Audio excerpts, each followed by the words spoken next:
And welcome everybody to wet Swangard Stadium here in Burnaby, British Columbia, Canada. I'm Howard Samura on Clan TV, your play-by-play announcer for GNAC football today as the Simon Fraser Clan gets set to play host to the visiting Dixie State Red Storm of St. George, Utah. Joined here in the broadcast booth by my analyst Nick Sersky. And Nick, this Simon Fraser team 0-3 on the season. Opportunity presents itself, a great opportunity to get their first win this season. Yeah, and facing another struggling team in Dixie State who's lost their past 3 games. Keys to the game today offensively, SFU's been moving the ball well, getting into the red zone, but unfortunately only a 57% success rate when they get into the red zone. A couple missed field goals and turnovers as well. Defensively, they're going to need to avoid the big play. 2 weeks ago against Central Washington, 3 of the first 5 plays were long touchdown plays. And that got them behind early, and really you can't claw back from that too easily. So really, with a young secondary, rally up, tackle the ball carrier, and make sure to stop them for minimal gains. You're referencing a 40-7 loss in Ellensburg to that Central Washington team 2 weeks ago, a bye last week for Simon Fraser to lick their wounds to get back ready to play some football for first-year head coach Kelly Bates. But, Nick, we talked about one interesting stat. The Simon Fraser football team has not scored a point in the first quarter in 3 games. That's a big issue for them. And slow starts have been their problem all season, and no points in the first quarter, like you mentioned.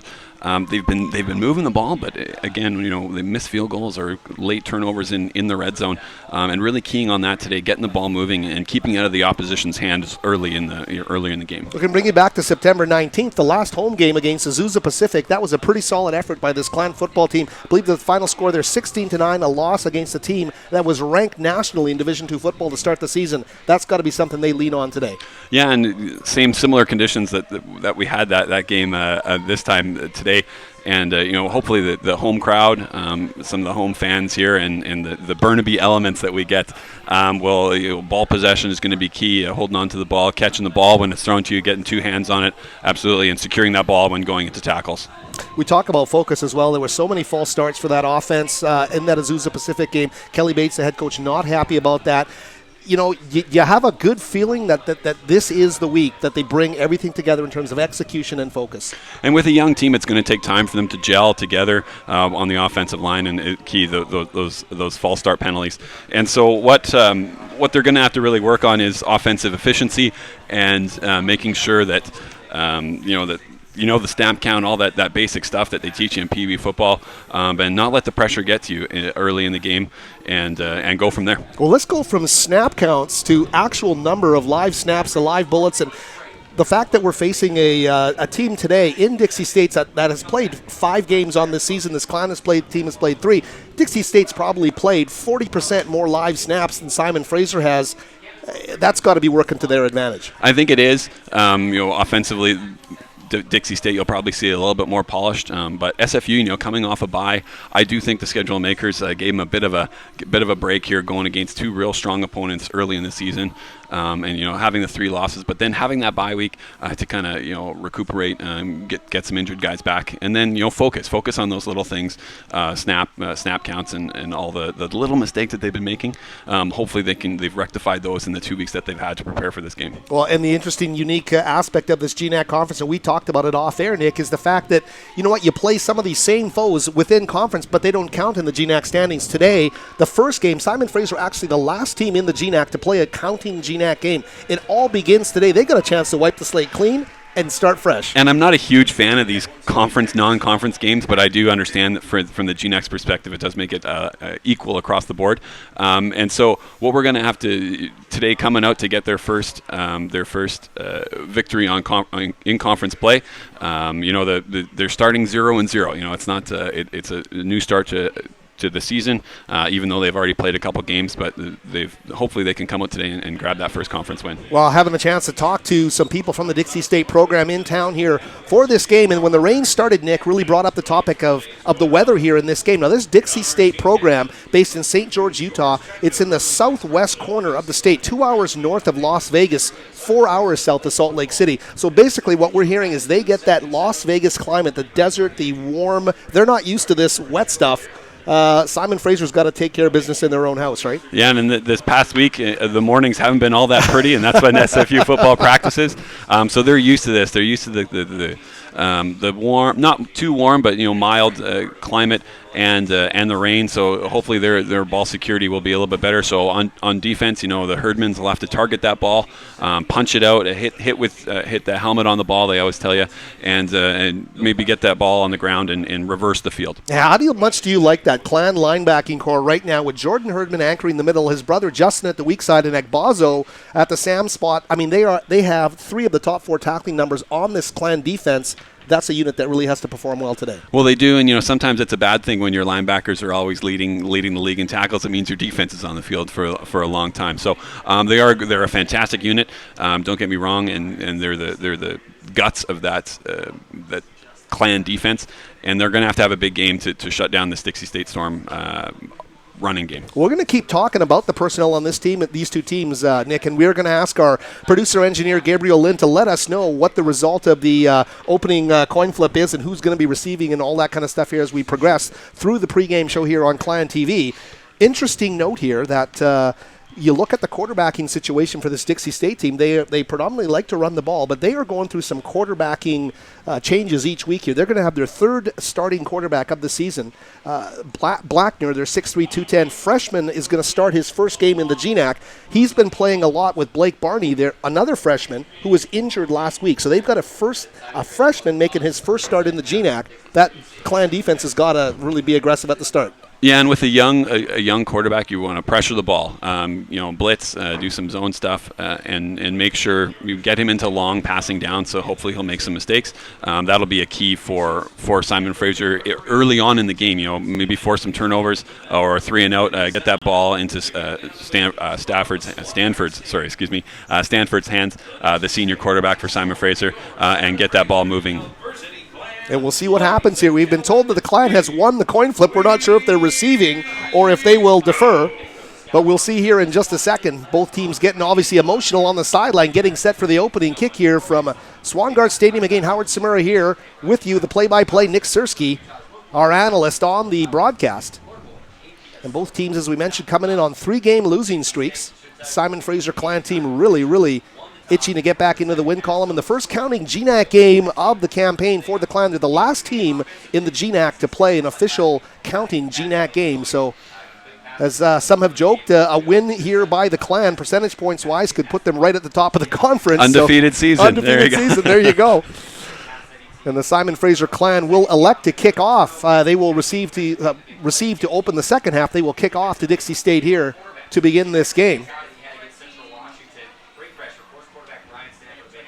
Ryan Stanford and company will sit out the first series on the sideline, get a chance to watch that exciting Clan defense, to see if they can, obviously that Clan defense with a lot of pride, wanting to right some wrongs from that 40-7 loss at the end of September at Central Washington. It's Tiernan Doherty, the Hugh Boyd Richmond product, getting set to kick off, and here we go. We are underway from rainy Swangard Stadium. There's the kick and received at about the 20-yard line.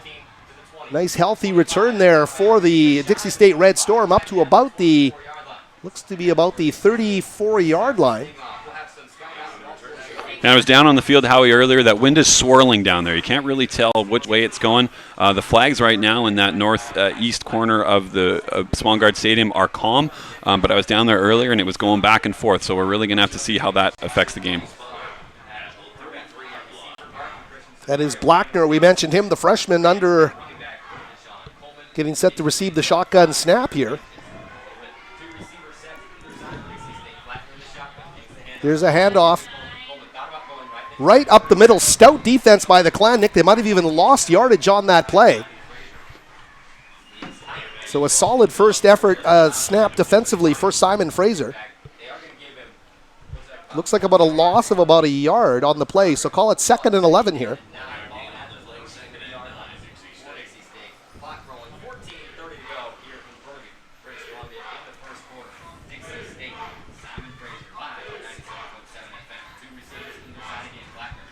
Blackner, little screen passes out to the sideline. And that pass there to number 23, Stevens, one of the receivers. A minimal gain for the Clan, or actually they're going to give him a nice spot up to the 40.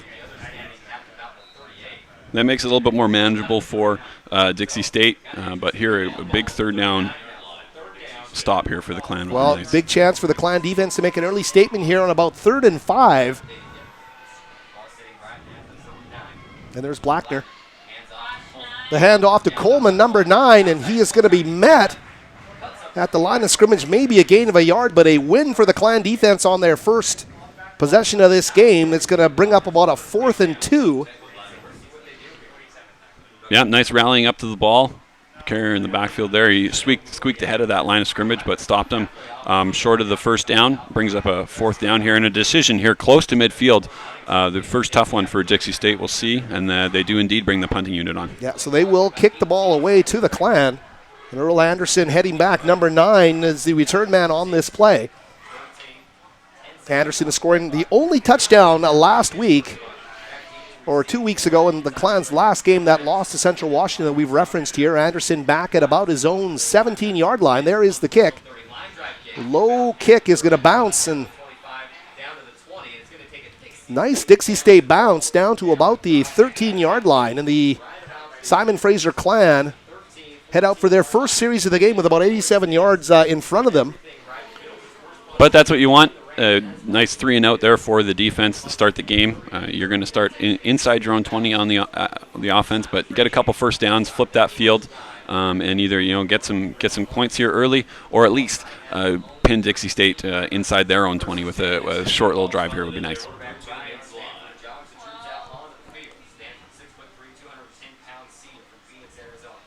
Leatre in the backfield, I believe that was, and bit of a fake there, and pressure immediately felt by Stanford. He gets rid of the ball, but very quickly in there, providing the pressure from that outside linebacker spot is Mason, number 30. Yeah, the backer didn't bite there, and they crashed down on Stanford, but he was able to throw the ball away, avoid a loss. Michael Mason, the freshman there, making the pressure in the backfield on Stanford. So smart play there by Stanford, getting the ball away and avoiding the loss of yardage in the backfield. 2nd and 10 now for the Clan at their own 13.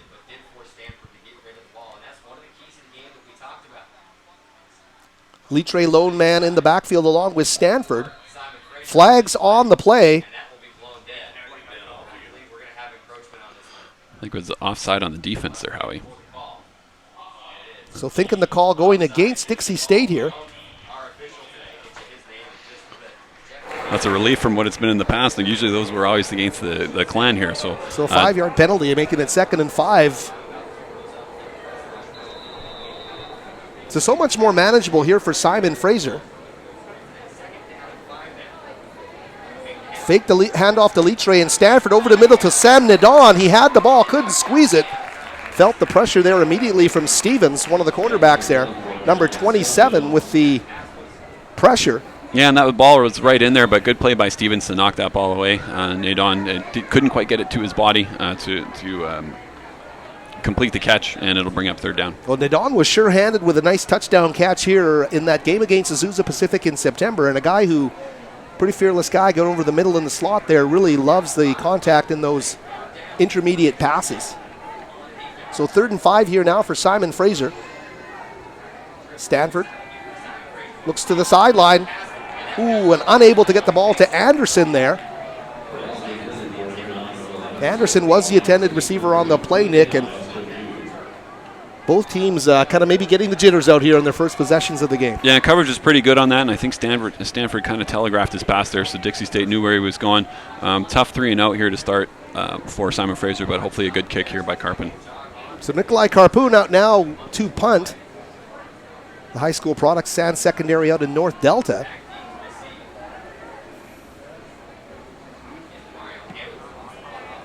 That will be Hammond set back at about his own 40. He's going to make a catch there. No fair catch called, and he heads back in a great open field tackle.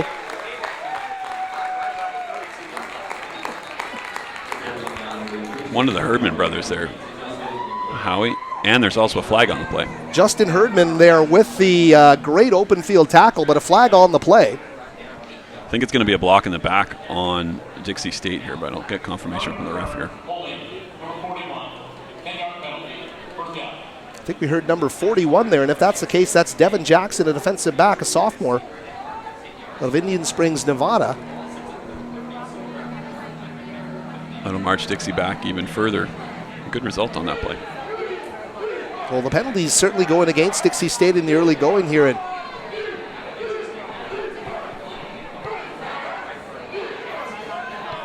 so Dixie State being moved back.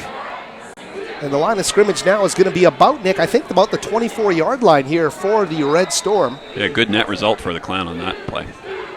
Love the effort by Justin Herdman on that tackle. There's the handoff in the backfield. And they will get a first down and more before being driven out of bounds at about the 45-yard line.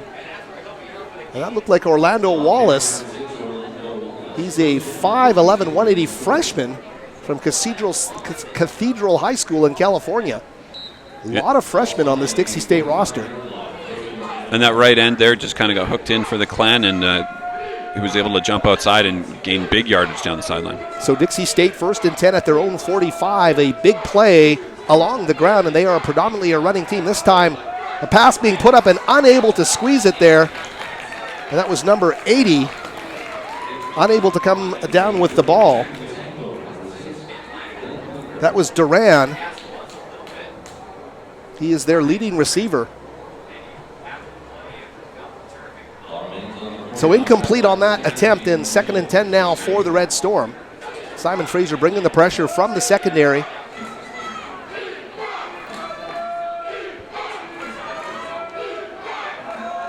Oh, a fumble in the backfield, and I think Blackner was able to jump on it right away. It's going to result in a loss of about 2 yards. But heads up play there by Blackner, the freshman quarterback making his first start in the GNAC today. Just some trouble on the transfer there. I think the running back wanted to keep it, but same did the quarterback, and so the miscommunication there. Ball drops, and now a 3rd and long for the Simon Fraser defense. And certainly the wet weather not helping out Dixie State in the backfield as well. The freshman quarterback, the miscommunication, and the weather add up to a loss of about 1.5 yards here. So 3rd and 12 now. Blackner goes deep, looking over the middle, and he has a man who's going to come down with the ball. And that is a completion to Duran. Great hands by Duran. They had 3 receivers at that side, Howie, that trips formation, and just beat him right down the seam. Didn't quite see who that was on the coverage, but just beat down the middle, and a nice throw by the Dixie State quarterback. Completion down inside the SFU 20. Well, they're inside the red zone now, and a call for the Clan defense to step up big here as Blackner moves his team down the field aggressively. Hammonds again, this time held to a minimal gain, maybe about 1 yard on 1st down. So we're seeing Hammonds.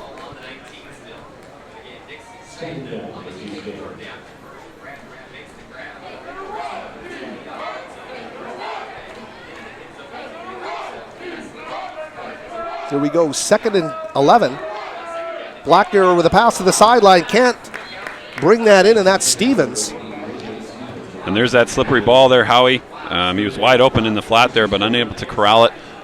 Drops it and brings up another big 3rd down inside the 20. Tough conditions out there tonight. Stevens, one of those veterans on a roster with a lot of freshmen, as we noted. Senior Stevens unable to pull in that football. So call it now 3rd and 10.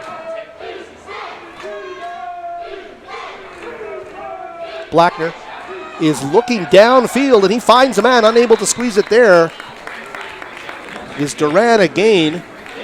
Good coverage there. The throw was a bit behind him. Tough down there in the rain, but receiver unable to hold it, and that'll bring up 4th down, and here comes the field goal unit. Well, they're going to get a chance to get some points out of this, Nick. You're right. That big pass down the middle of the field earlier in the drive to Duran has been huge here for Dixie State, the biggest play of the game thus far. So this one just inside. Call it, I think, a 36-yard field goal here. Low snap, and going to find its way through. It is going to go, and Dixie State is going to come through with the opening points of this game. A 37-yard field goal, call it. Yeah, and really, Howie, it was that one big play. So we talked about in the intro show, one big play that got SFU pinned down inside their own 20. And that's the 3 points there. But good on the defense to rally behind. You get down in the red zone. You want to only allow 3 points, and that's good on the SFU defense to only allow the field goal. We'll see what the Clan offense can do here as we're handed some stats, and thank you for those. Early in this game, Simon Fraser unable to convert on that opening possession. They had an opportunity to do it with a nice pass to Nadon. Coming out of the slot there over the middle, unable to squeeze that ball and keep that drive alive. Simon Fraser wants to start getting some offensive traction here. We mentioned the fact they hadn't scored a point in the opening quarter this season. So we get another chance here to right some wrongs there.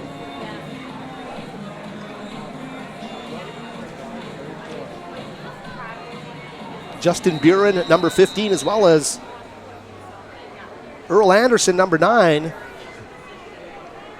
back to receive the kickoff here. Giordani, the low kick, doesn't even get to the kickers. And there's another testament to that sloppy field condition. The kicker there doesn't quite get the whole boot on it as he slips. And gets to one of the SFU upbacks, and they take it up to about the 36, 37-yard line. So good field position here to start for the Clan. Yeah, good opportunity for the Clan if they can capitalize on that. Giordani slipped just as he was kicking the ball. And as you mentioned, Nick, one of the upbacks is aware, sees the ball coming right to him. And see what happens here. Berger wide to the far side of the field. Buren goes wide to the near side. Litre, the lone man in the backfield. Yeah, we haven't seen Lagoo or Hayden in the backfield yet. Bit of a change. Here is Stanford, but Buren not even ready coming out of that break on that route to look for that pass. It sails right over his head at about the Dixie State 42-yard line. Yeah, nice double move by Buren there, but the communication was off. That throw was a couple yards downfield from where Stanford thought Buren was going to be. We'll see if the Clan can amp up the efficiency here on the second down play here from their own 38-yard line. As we mentioned, trailing 3-0 in the early stages of their GNAC opener. And with how well their run game's been doing, I'm surprised to see 4 straight passes here. Well, perhaps Litre will be an option here. No, again, another fake to Litre. Stanford off with the pass. Again, looking for Buren. But ends up going nowhere near him as it sails out of bounds on the near sideline. And again, wasn't really close to his target there, Howie. Maybe that ball is slipping out of his hand. He'll have to adjust, dry those hands off, and maybe some shorter passes, 5 yards down the field, get some positive yardage for the Clan here. See what they do on this next play as Anderson comes to the slot. Litre, the lone man in the backfield again, out to block. This time a short little pass, and that's going to go to Litre, and he's going to muscle his way to a first down. This kid can be a weapon, Nick. He is fun to watch. Yeah, and exactly. They just kind of slipped him out of the backfield there, Howie. Wasn't much success early on passing down the field, so a little quick screen play to the fullback, gets some positive yardage, and moves the ball just past midfield here, first down for the Clan. Well, Litre making his mark early. The former Notre Dame juggler had a great high school career, and now making it happen here at the collegiate level. You see Anderson wide to the far side of the field, and Buren wide to the near side. Litre again with the ball, makes one move in the backfield, cuts up the middle and gets a first down. Ante Litre, he's going to get to the 35-yard line. Yeah, and that was a nice cut there by Litre. Just sticks his foot in the ground there in the soggy grass and cuts up the field, gets about 12 yards on that carry and a first down for Simon Fraser. Yeah, authoritative first couple of steps, really. He builds speed deceptively, doesn't he, Nick? And he's a big target, physical guy, tough to bring down. And he's going to be tough to bring down right there, slips inside and right down the middle. Takes 4 or 5 guys to bring him down there.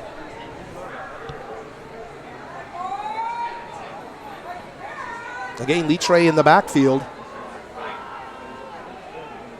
Simon Fraser overloading on the high side of the field, and here's Stanford rolling out, looking downfield. He's going to go to that side and just throws it away on first down. I think that was an illegal shift there by the Clan, Howie. I didn't see a receiver on this side. We'll see what what the call is here. Yeah, that flag thrown early in the play, and we'll see what happens here. Clan has been doing a pretty good job avoiding the penalty problems they had in their last home game here against Azusa Pacific, and that seems like a lifetime ago, back in the 3rd week of September. And indeed, the Clan are going to get called here. Yeah, that is the illegal shift there, Howie. That'll set him back 5 yards. First and 15. Someone didn't quite know their assignment on that play and lined up in the wrong spot. They talked about David Lagoo and Josh Hayden not being a part of this running attack early. Clearly, they haven't even seen the field here. Again, Litre in the backfield fakes Stanford to the sideline, and he's going to find Berger this time. That's Christian Berger. See where they spot the ball, but close to a first down. Good play, swinging him out to the wide side there. We'll see it again here, Howie. A little fake to the running back. Berger swings out to the right side, beats number 19 there in the flat, and stumbles forward for a nice gain. Yeah, great job there by Berger. 2nd and 1 here for the Clan now. 2nd and short, not something the Clan have seen a lot of thus far in this game, but 2nd and 1 here. The pitch to Litre, flags fly as Litre rumbles towards that first down marker. Yeah, and I think Dixie was offside there, Howie. That should give the Clan a first down here. Well, they look like a different team with Litre coming out of the backfield. And obviously, over the last, when you get that bye week, you can really assess what you're doing, right, Nick? You can bring in some new ideas. And implement some new ideas, and, you can assess what's been working, what's not been working.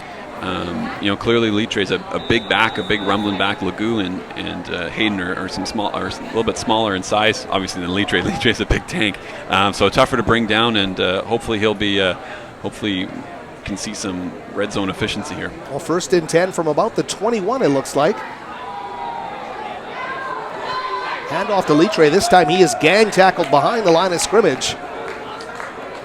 Not the deception they wanted on that play, the Clan offense, and they will lick their wounds, lose 2 yards, and look at 2nd and 10. Yeah, not much room there, Howie. A little counter play to the left side, but Dixie State able to get into the backfield and make a tackle. So back at about the 23-yard line now for Simon Fraser on 2nd down. That passing attack has been sputtering. The nice look to Berger on the far side of the field for a nice completion earlier in this drive. But Buren really not able to have a great effect on this game. He's their top receiver here. Stanford drops back. This time he's going to find Buren. First move there, gets him a couple of extra yards, and he's going to help move the pile by himself. Some teammates are jumping in there, and Buren looks like he's got the first down, Nick, just right around the 10-yard line. Yeah, nice quick screen to Buren. It didn't look like much there, Howie, but really was able to push forward.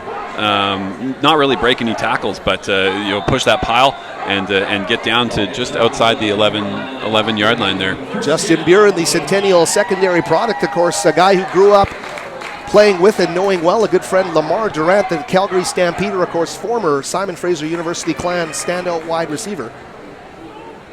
So Justin Buren has grown up around the great receivers in his area. Of course, he was a standout as well at Centennial secondary. Out of the shotgun now, Stanford.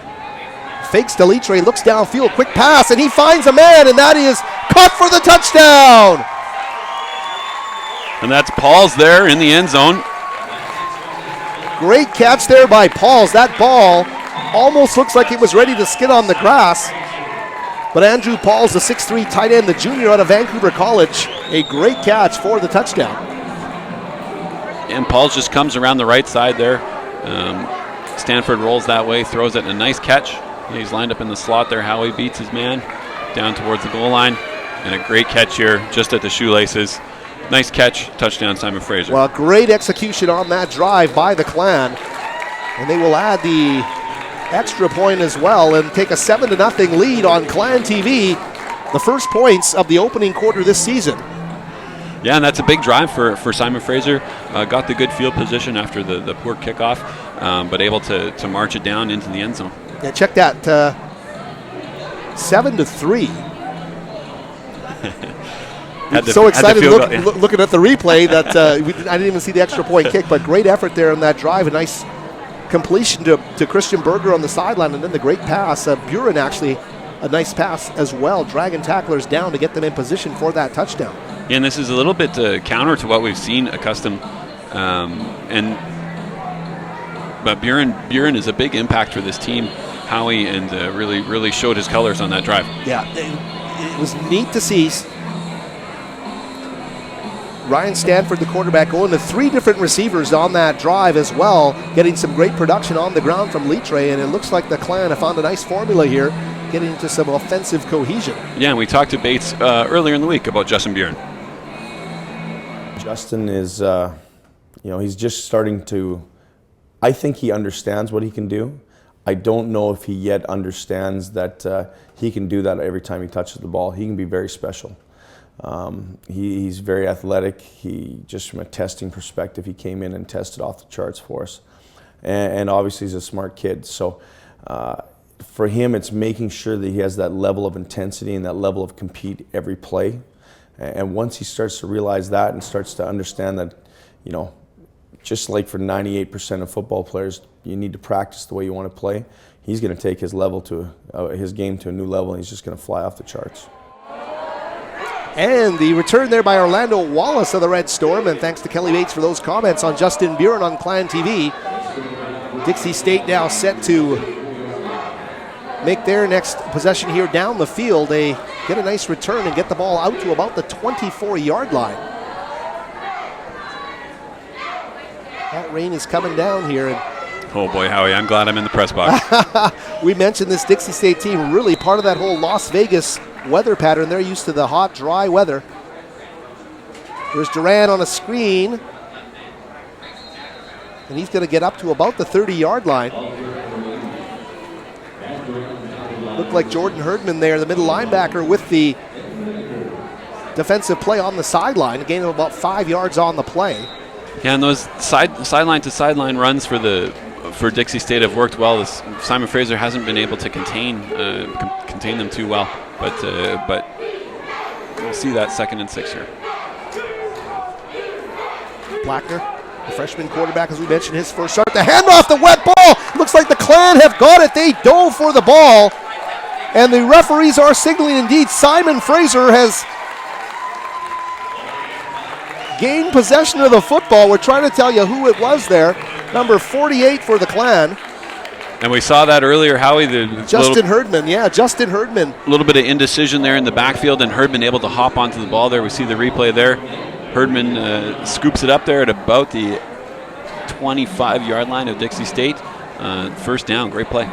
Well, great play from Justin Herdman. Jordan Herdman, his brother, had just made a play on the sideline just before that, and this time it's Justin Herdman who's been getting into the offensive backfield and doing a great job this time falling on that ball. And Simon Fraser, 1st and 10 now from their own 25, and this time Stanford unable to squeeze the ball in. He's going to fall over that ball. It's going to be a loss of about 5 yards.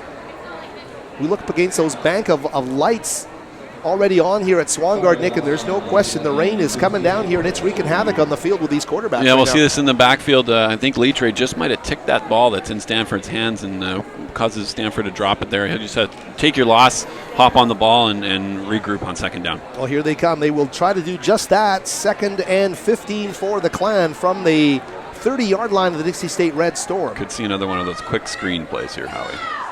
Leatre, the lone man in the backfield, as he's been the whole game. Stanford, quick crossing pass to Berger, can't squeeze it right through his arms. Tough play there for Christian Berger.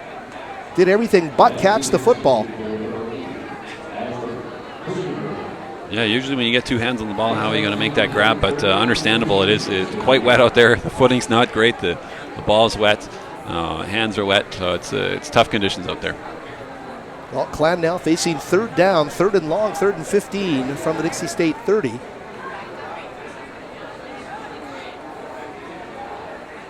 Stanford communicating with the sidelines.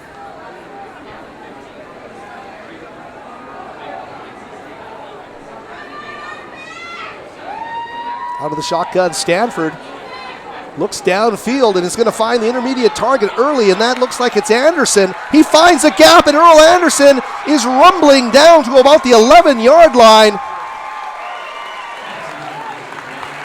So Anderson comes up big on 3rd and long, Nick. A great play. He makes himself available, and some yards after the catch are really big on this play. And that's a check down, right? Stanford, probably one of his last options is Anderson there. He breaks some tackles, gets down about a 20-yard gain there.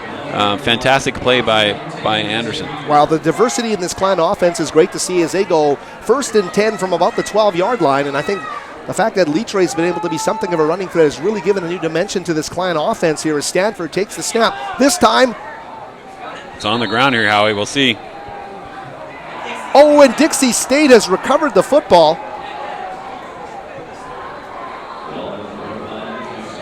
It's tough. I don't even think the snap got up here, Howie. We'll get the replay here. And yeah, I think because nobody moved on the snap. They literally just looked down. There we see the ball coming out. And I think what happened was the center actually started to pull before the ball got through his legs, and it actually hit his own leg. Tough break for the Clan inside the red zone there. Dixie State will take over at their own 11. So Dixie State now starting at its own 12-yard line.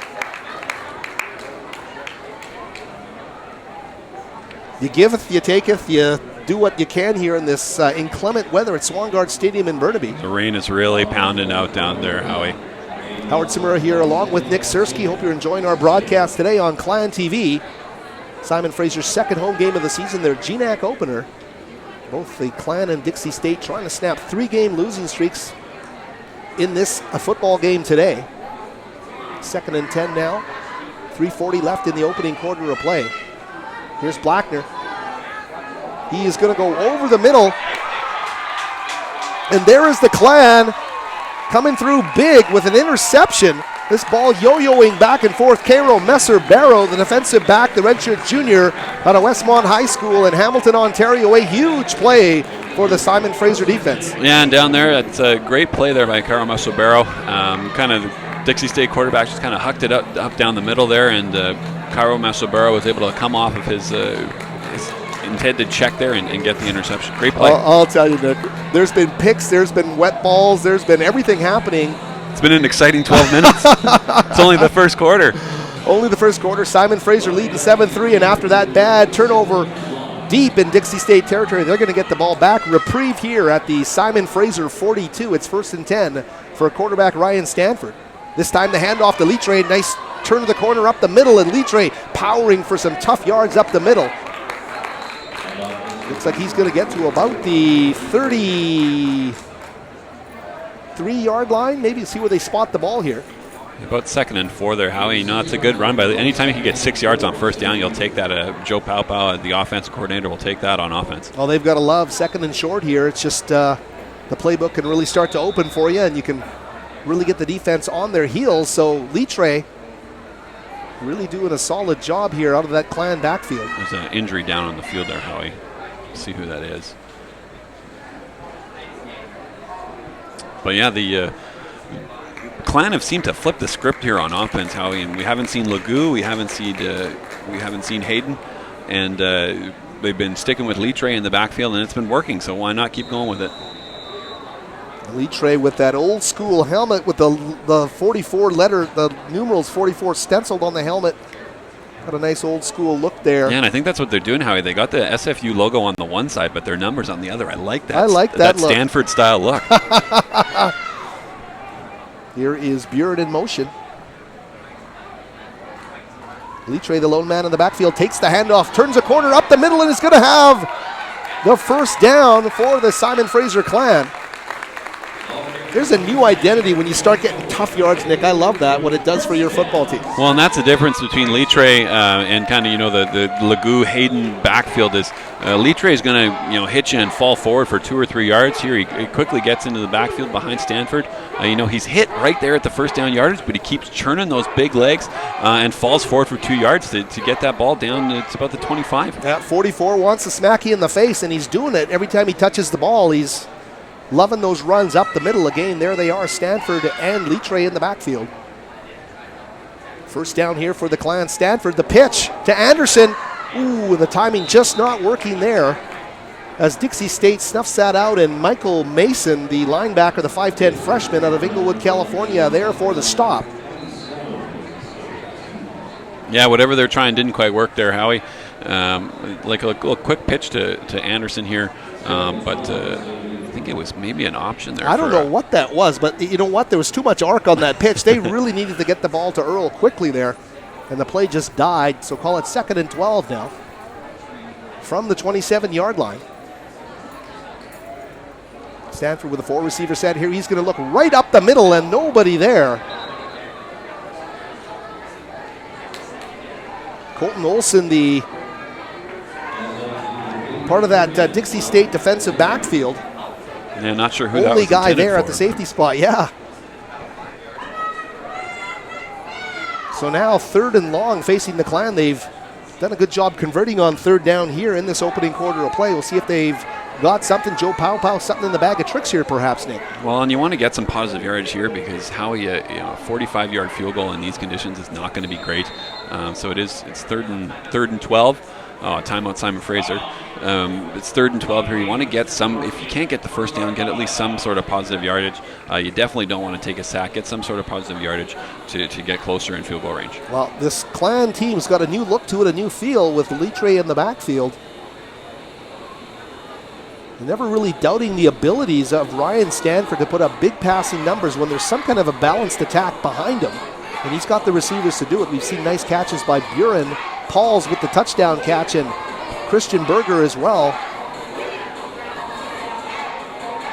And this new identity on offense, Howie, is fun to watch. Litre just pounding that ball in between the tackles. I love it. And it's great for the play action pass, draw the linebackers in towards the box and swing it out there to your speedy receivers, Buren and Anderson. Make guys miss out here in these sloppy conditions and pick up. They've had had some great drives here in this first quarter. Just about a minute to go. Well, they're going to send Buren out to the far high side of the field, and Anderson here at the bottom with Pauls as well in the slot. Litre in the backfield to Stanford. Hand off to Litre on third down, and he gets tripped up, but there is a flag. And I think Dixie jumped again, Howie. See what referee here says. Well, certainly if it's against Dixie, it's going to enhance the Clan's field goal position on the field. Well, no, they'll actually have to replay this down here, Howie. So they'll have 3rd and 7 now, a bit of 3rd and 7, of course, yes. Now a bit of an easier shot here, and hopefully get closer, but also maybe get a first down. And indeed, 3rd and 7, Nick, from about the 23-yard line, it looks like. So the Clan getting yet another reprieve here. All this coming off the Cairo Messer-Barrow interception.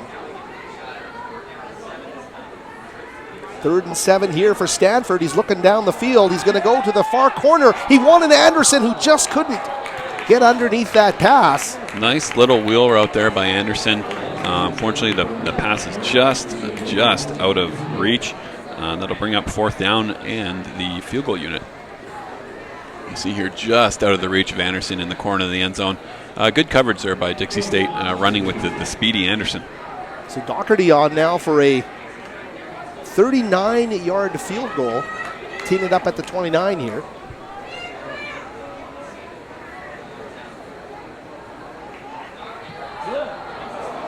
Ooh, and it is... It falls short. Just not enough on it from Doherty.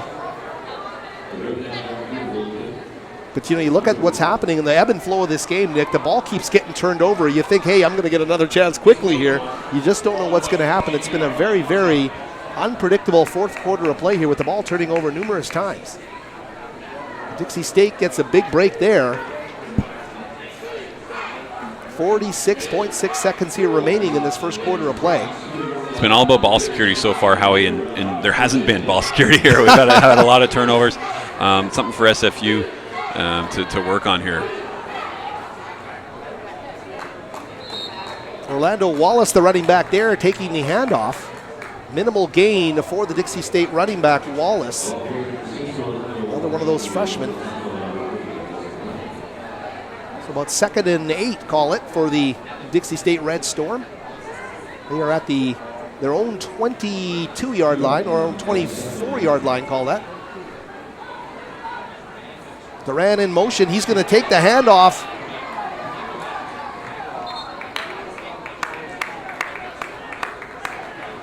Yeah, and SFU able to penetrate the backfield there, Howie. Trying to take advantage of Duran's speed on that jet sweep, but they can't really turn it into a huge gain here. No, and a good finish to that first quarter, Howie. Great first quarter by the Clan. They've scored 7 points, which is more than they've done all season, and limited Dixie to 3, and created some turnovers and had drives on offense themselves. Well, I think you have to like the Clan's chances in a low-scoring game because this Dixie State team has given up a ton of points, a ton of yards this year. And if you get in a shootout with them, they have shown themselves to be a pretty prolific football team. And look at their big win over Central Washington, a team that really took it to the Clan. So Simon Fraser doing what they want, and I'm sure Kelly Bates and company happy that they've got a quarter to build on the rest of the way here. Yeah, for sure, Howie. You got good positives here. Ball security is going to be a big thing moving forward. Stanford's hasn't been great in the backfield there, but they did come out passing 5 for 13 so far, 68 yards and a touchdown. The long pass to Anderson was more of a catch and run than a long throw by Stafford. But you see Stanford spreading the ball around. Anderson, Berger, Litre, and Buren all have a catch here in the first quarter. Yeah, and looking at those numbers of total offense, Simon Fraser 20 plays, 85 yards. Dixie State 16 for 72, indicative of the weather out there and the turnovers that have happened. Yeah, Howie, and 3 turnovers already in the first quarter, 2 fumbles and an interception. So something to key on moving forward. We'll see how they can hold on to the ball. But I like the Clan, 2 of 4 on third down conversions, and that's been key as well. Here's Blackner with a pass out of the reach of the receiver, falling back at the 30-yard line. Barkley Christensen, the wide receiver, the sophomore, unable to bring that one down. Not able to squeeze it. The throw was a bit high, but good coverage there by the Clan to force this 4th down.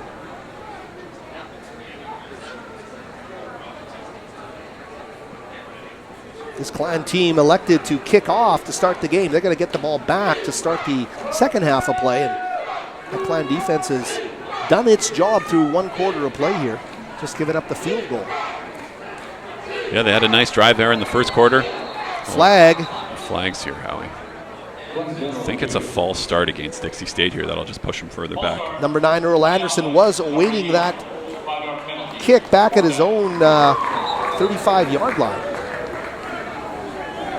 Yeah, and it was a procedure against Dixie State, so that'll make it 4th and 11, just a bit of a longer field and more room for Anderson to return the ball. So Anderson will cue it up appropriately. He's standing at his own 40-yard line. Anderson can get anything going here. He's going to set the table well for a great bit of field position for the Simon Fraser Clan. Here's the snap, and again fumbled in the backfield there, but kicked. Anderson is going to let it go. It's going to take a Dixie State bounce down to about the 33-yard line.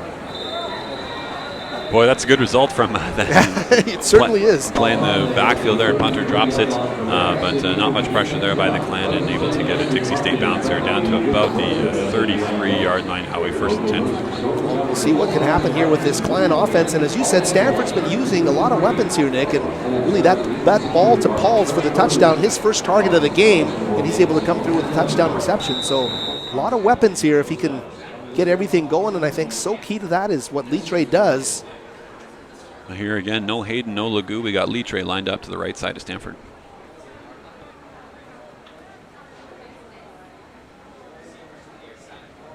Here is Stanford awaiting the snap, and it's going to go to Anderson, who plays off the hit and keeps going. Good stick-to-itiveness there by Anderson to get up to almost the 40-yard line. It wasn't a great toss by Stanford, a bit off target, but able to bounce off that first Dixie State defender and run up inside. Gets about 5 yards, so 2nd and 5 here. Yeah, got to wrap up there, 25. Come on. There hasn't been a lot of cohesion there, and you're right about number 25, Garrett Hutnick, unable to come up with the tackle there. So call it 2nd and 6 here for the Clan from their own 39-yard line.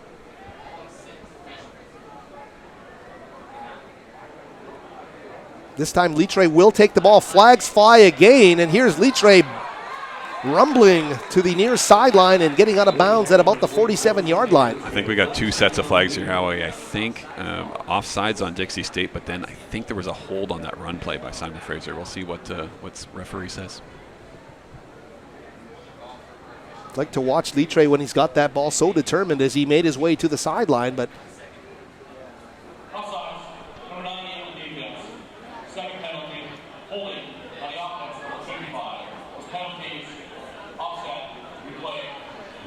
so offsetting penalties, and they'll replay the down, I guess, is what's going to happen here. So we'll keep it at second down, 2nd and 6 from the 39. And see what happens here.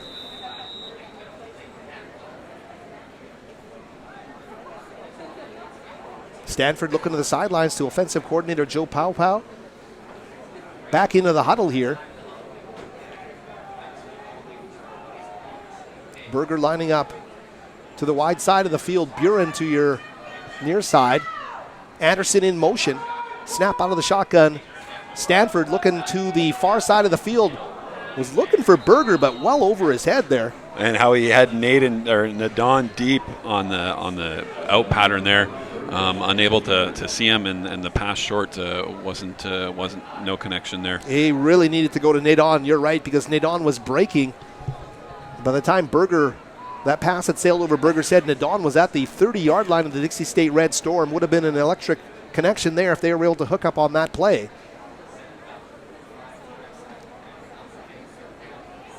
So third down now for the Clan. We mentioned good conversion rate. 2 of 4 thus far on third down conversions for the Clan. Out of the gun, Stanford. Ooh, and I don't know if you're going to call a flag there. No flag on the play. Clan coaches are talking about it. Clearly, Colton Olson interfered with the pass route there of Earl Anderson. Coach Bates is pleading for a flag on the sideline there, but see if we can see it here. Yeah, boy, there sure looks like a lot of contact there on Anderson. Dixie State gets away with one there. They certainly got away with one there, and it's going to bring up fourth down, unfortunately, for Simon Fraser. So from their perspective, Carpoon on to punt.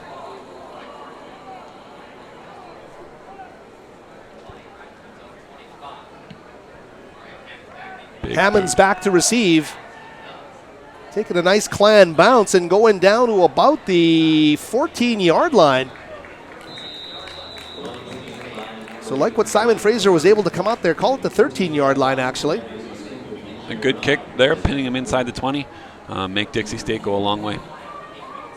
Boy, a pass interference flag there. Nick changes the complexion of this drive. Really would put Simon Fraser in a really good spot, but instead the defense now back out onto the field. And for those Canadian fans out there, I think if we had the CFL pass interference review challenge flag, I think we would have seen one from Coach Bates there. But unfortunately, you don't have those up in NCAA Div 2. A real heavy CFL flavor, you're right, with Coach Pow Pow and Coach Bates, ex-BC Lions out there. Here's the handoff. And Dixie State maybe a gain of about 2 or 3 on that play.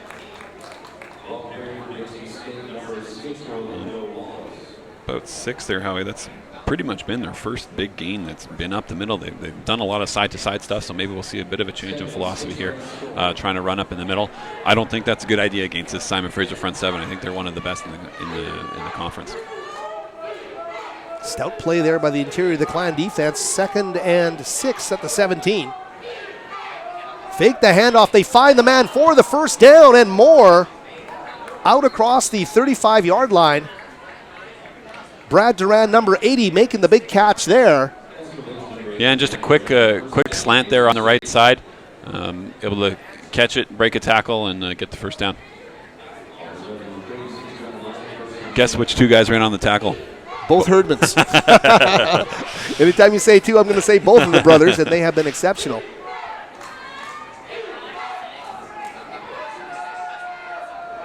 Ooh, and again, number 6, Orlando Wallace. Another decent gain there, Howie. Probably about 4 or 5.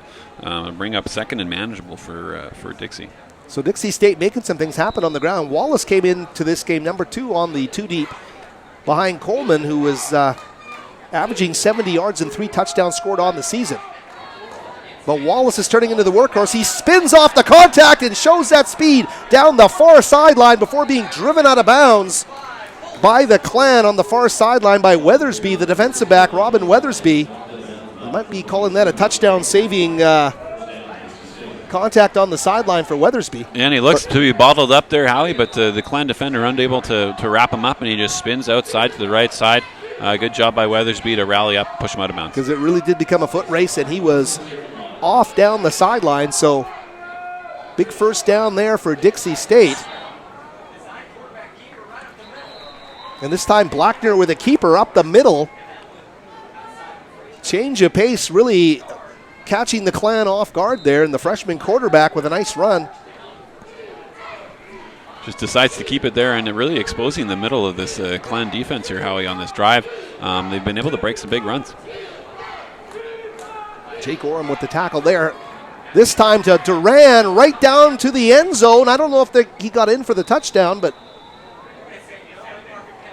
just going to mark him right at the 1 yard line. Another quick pass there to the left side. Nice connection. SFU is going to need a big goal line stand here to prevent a touchdown. I'm not even sure how many touchdown passes this Dixie State team has this year. I know Duran has 1 touchdown catch, but they have not relied on scoring through the air. This drive, though, really showing some balance in the Dixie State offense. First and goal from the 2 yard line. Bringing in their heavy team, Howie.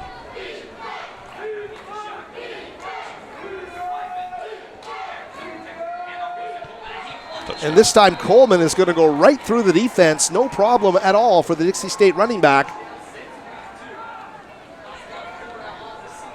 And Dixie State with an impressive drive getting right down the field and taking a 9-7 lead with the single pending here. Yeah, and just overloaded that A gap there, Howie, on the left side. And Dixie State takes it in for a touchdown. Nice celebration. You got really high on that jump. Easy touchdown there for Dixie State. And they will get the extra point as well. So it's 10-7 now for Dixie State here early in the second quarter of play.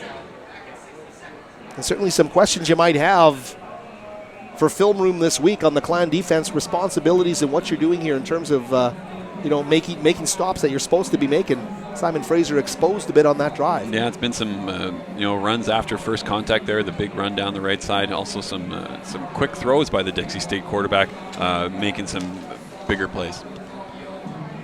Well, Dixie State now leading in all total yards, 159 yards on 24 snaps. Simon Fraser, 23 snaps, 90 yards. That rain continuing to fall here at Swangard Stadium. Yeah, I thought it was lightening up there, Howie, but it is not. Simon Fraser, we should mention, at South Dakota Mines next week, and back for the Clan Nation here on October the 24th when Western Oregon will pay a visit. Today reaching the 1/3 mark of the season, the Clan with 6 more games remaining in their regular season. Of course, we mentioned this is the first game that's going to count in the actual GDAC standings for this Clan football team, and they're, as they were doing against Azusa Pacific, right in the football game here.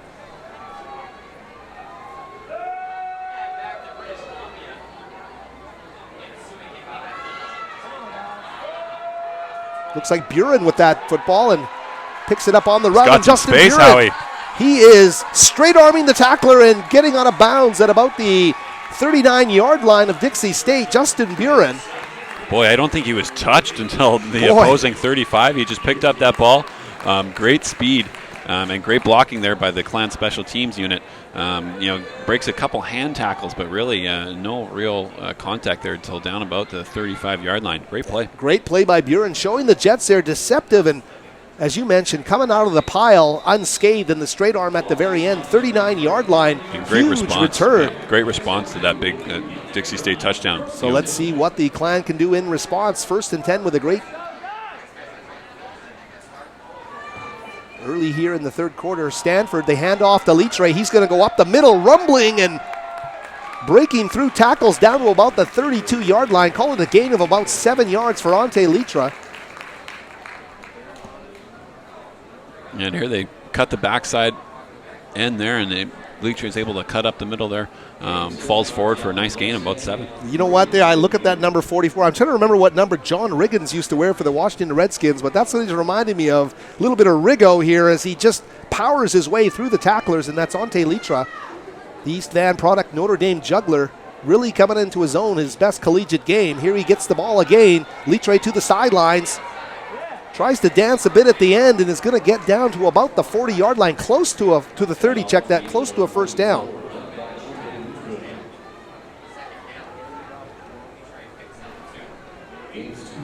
So a 2-yard gain there, about 1.5 yards, I would say. They're going to call it 3rd and 1 here.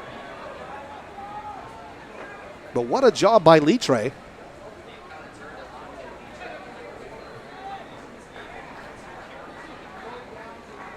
Litre made some big plays in the Azusa game, but some of them actually coming out of the backfield, catching the ball in space. This time, though, lining up as the power back in this offense and doing a terrific job here in the opening half of play.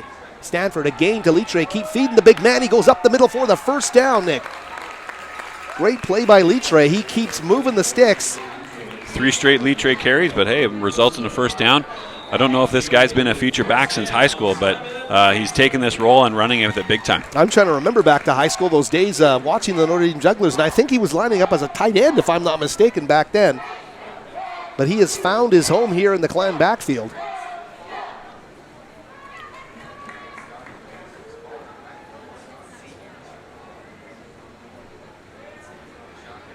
Stanford on first down again to Leacher, the big guy, dancing up the middle, shakes off some tackles, keeps those legs moving down to the 12-yard line for Ante Leitra. 4 straight carries for the big man, and he is moving the sticks again. Simon Fraser can get a first down without scoring a touchdown here. Call it 1st and 10 from about the 12-yard line. Yep, same kind of zone run, Howie, and Leitra just picks his hole, plants his foot in the ground, and charges up the field in big gain, 12 yards. Well, the running game has returned to the Simon Fraser Clan offense. They rushed for 3 yards in their last loss to Central Washington. Litre now with the ball again, cuts inside, this time met earlier. Looks like he's going to gain about 3 yards on the play.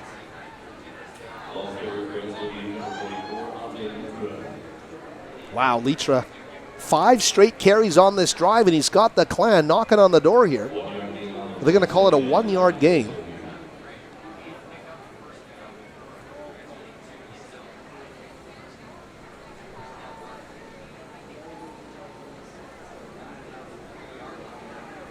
So we're going to call this 2nd and 9. Stanford to Litre up the middle. And again, finding some positive yardage, carrying a pile down to the 3-yard line. That is Litre. What a carry for the big man from East Vancouver. He's a tough man to bring down, Howie. It looked like he was done at about the 5-yard line, but able to drag those Dixie State Storm ball carriers down to about the 1-yard line. We'll take a look at the replay here. And again, just a nice zone blocking scheme. You think it's stopping right here, but no. Exactly, just dragging guys with him and getting some help from his offensive lineman, pushing him down the field. Great replay there. Thank you to Clan TV and all the cameras and all the technology Gabe Lynn, our executive producer, has brought to the broadcast. Great look at that Litre run. 1st and goal now at the... Where have they spotted the ball, Nick? About the 1-yard line there, Howie. SFU takes a timeout. Wow. First one of the half. Let's just talk about what the Litre running game is bringing to this Clan offense, just in terms of everything else that they have to offer in their package. I mean, right now, Dixie State is thinking run, and I mean, there's going to be more options now for quarterback Stanford here. Yeah, Dixie State's front 7 looks a bit overwhelmed trying to bring down the big Litre. Got to focus on fundamentals, tackle with the body, not the arms. But Litre able to keep turning those legs, keep those positive yards going. It's been all Litre this drive, all the way down to the goal line. We'll see if he gets the carry at the goal line. My guess is he will. Give it to him 3 times. I'm sure he'll get it once. But a shout out to that line. They're doing a great job. Telford, Gakasana, Beck the center, Courtney, and Couture doing a great job up front. And they're moving piles there down on the field for the Simon Fraser Clan. Indeed, it's Litre out there again in the backfield. 2 tight end set coming in. Well, Simon Fraser trailing 7-10, 6:48 remaining in the first half of play here from rainy Swangard Stadium.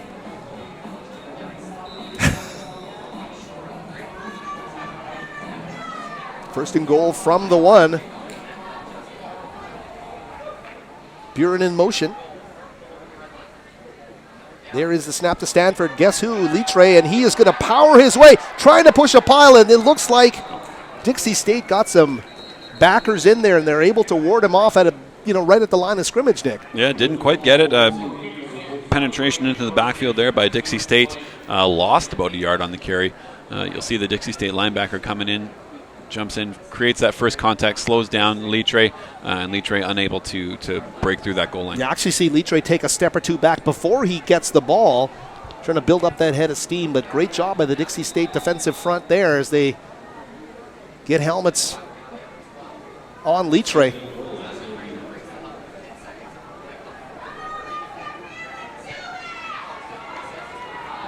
Second and goal now for Stanford from the 2. The handoff to Litre up the middle.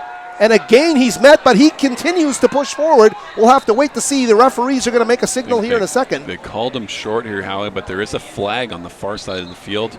Probably an alignment issue. Not sure if it's procedure or offside.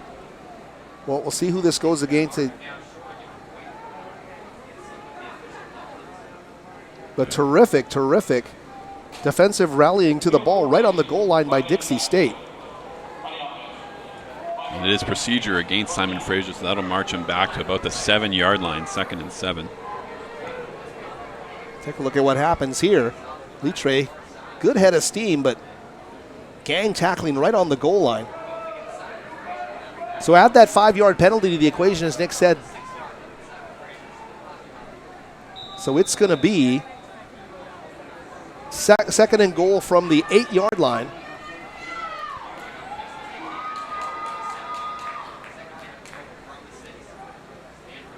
Stanford again to Litre.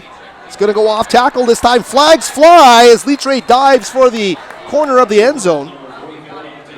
And they call him just short, but I think there's a hold. Penalties again, flags flying on the play. This time seeing Litre going off tackle. And Litre is just standing at the spot. He is standing on the goal line and doesn't want to seem to move. Here he comes. Oh, and Dixie State was offside, Howie, so we'll march it back half the distance to the goal. Well, that's going to give the Clan. It'll be 2nd and down at probably about the 3-yard line. Litre dives to the end zone there, but can't quite get it. I think they must have marked him out earlier than the 1-yard line, or else Simon Fraser wouldn't have taken the penalty here.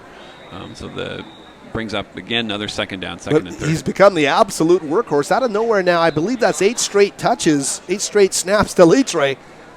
Again, he lines up as the feature back in that lone Simon Fraser backfield.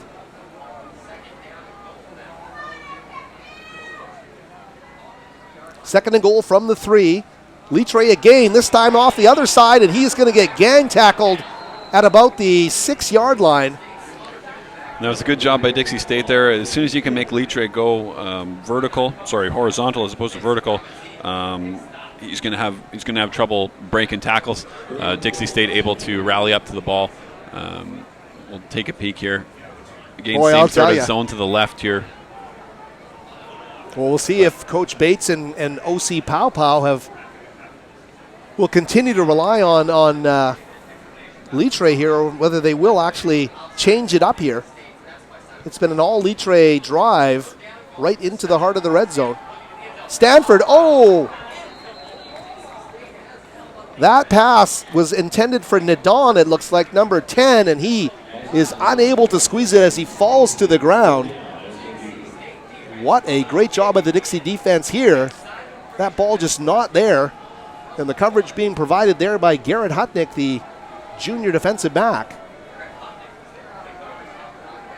Boy, Nick, you know what? You want to get the 3 here, I'll tell you. You're going to be a deflated football team. So a 24-yard field goal here by Doherty is good. And it's going to lock the score at 10 with 4:41 left in the opening half of play.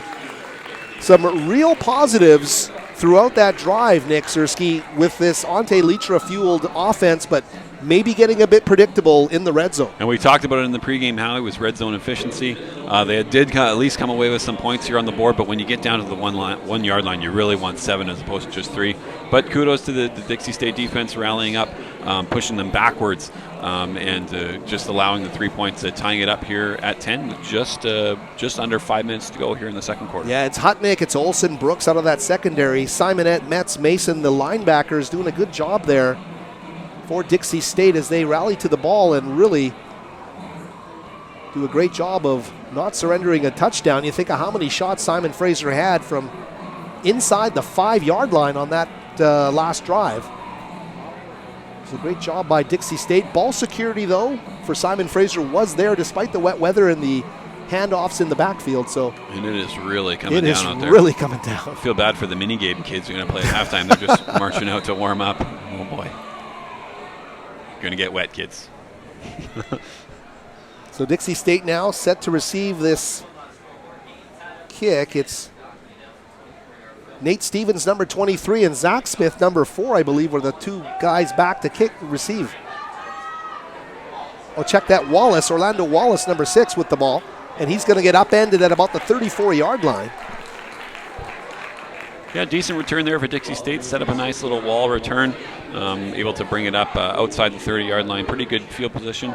We'll see what they can do with just about 4.5 minutes left here in the second quarter. Well, they're going to probably push the tempo of their offense a bit here, Nick, and we saw that passing game get a little bit more mature last time down the field for Dixie State. They had some big completions and really moved the ball well through the air. Yeah. Howie, it's been some quick completions, some big runs, some missed tackles for Dixie State that helped their last drive.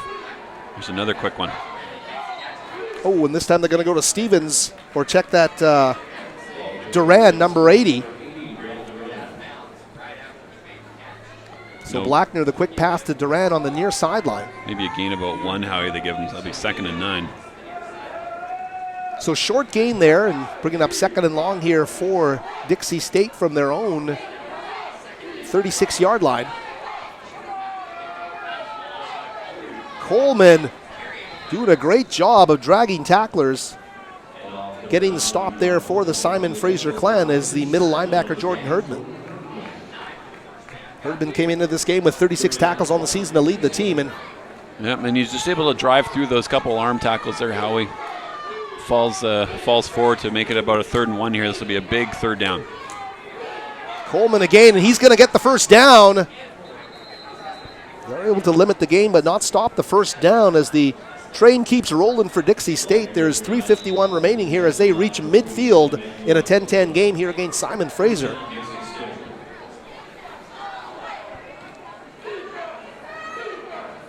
Blackner, another handoff.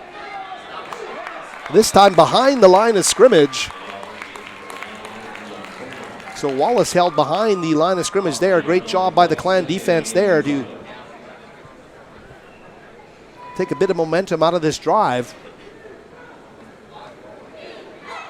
3:20 remaining, 2nd and 11 from the 47-yard line. Trips to the high side of the field here. Blackner fakes the handoff. He is facing pressure. And coming in there, showing some great speed. Was that 96? It was Cameron Cross coming into the game.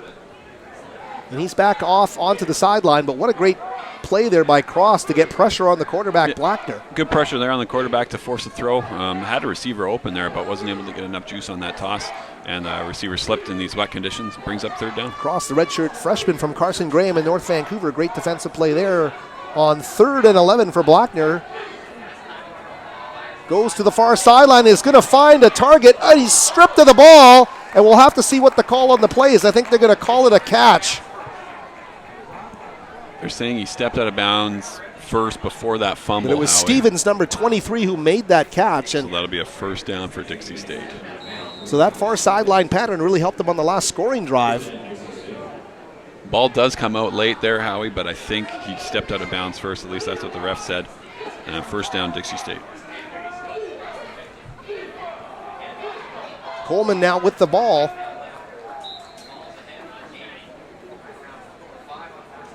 So Coleman, a flag is being thrown here late.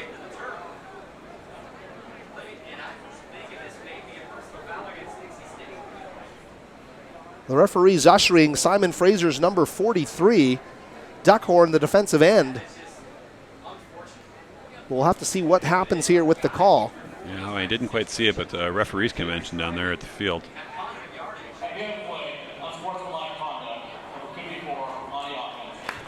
It's going to go against Dixie State. I believe the call against Jake Balderrama, the 6'4" offensive lineman, the freshman.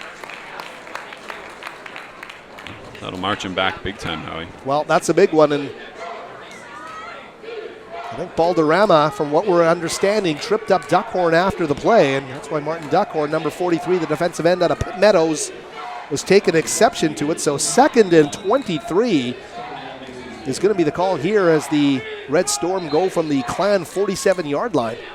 That's a big one. Referee blew the play dead here. Howie, see what they're talking about. I'll tell you, we mentioned so many of these Dixie State players, and they're all freshmen, not even redshirt freshmen, pure freshmen, so many of them playing in this football game. This is a very, very young Dixie State team. As we mentioned, both these teams in here today trying to snap 3-game losing streaks. Here's Blackner.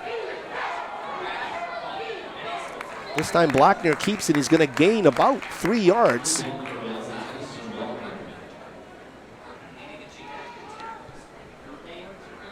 And that was Herdman again there. Keeps it himself, but not much there. Herdman able to rally up to the ball. Brings up a 3rd and very, very long. Yeah, that stuff up the middle. But the Herdmans are going to figure it out, and you can't keep doing that. They are going to come, and they will hurt you. Jordan and Justin along with Agbazo, the 3 linebackers, doing a great job for that Clan interior defense. Timeout. Looks like a Dixie State timeout.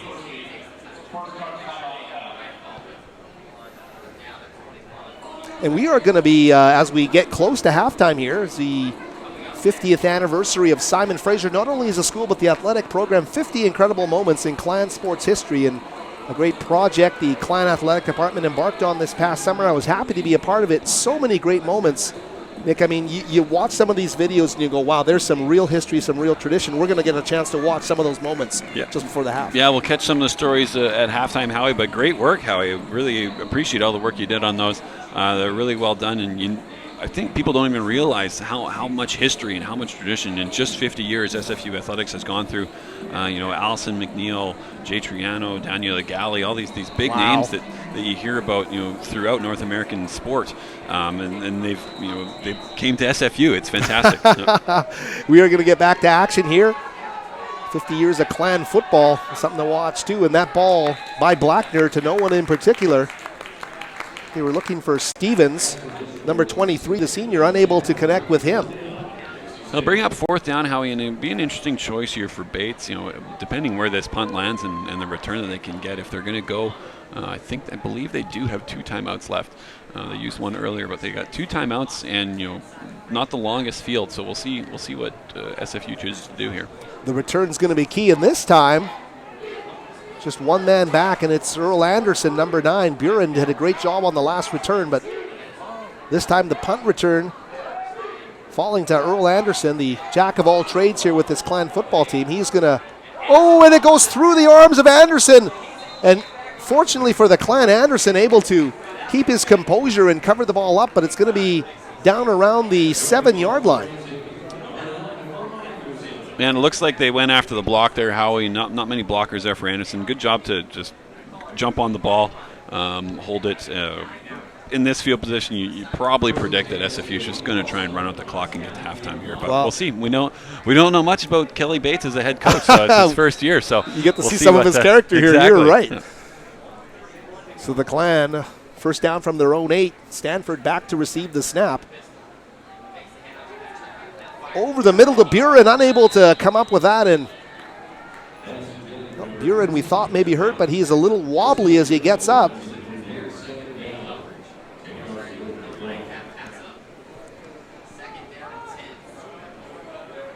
Courtney helping him up there. He looked a little wobbly there. Little play action, finding Buren, unable to squeeze it. Good slant route.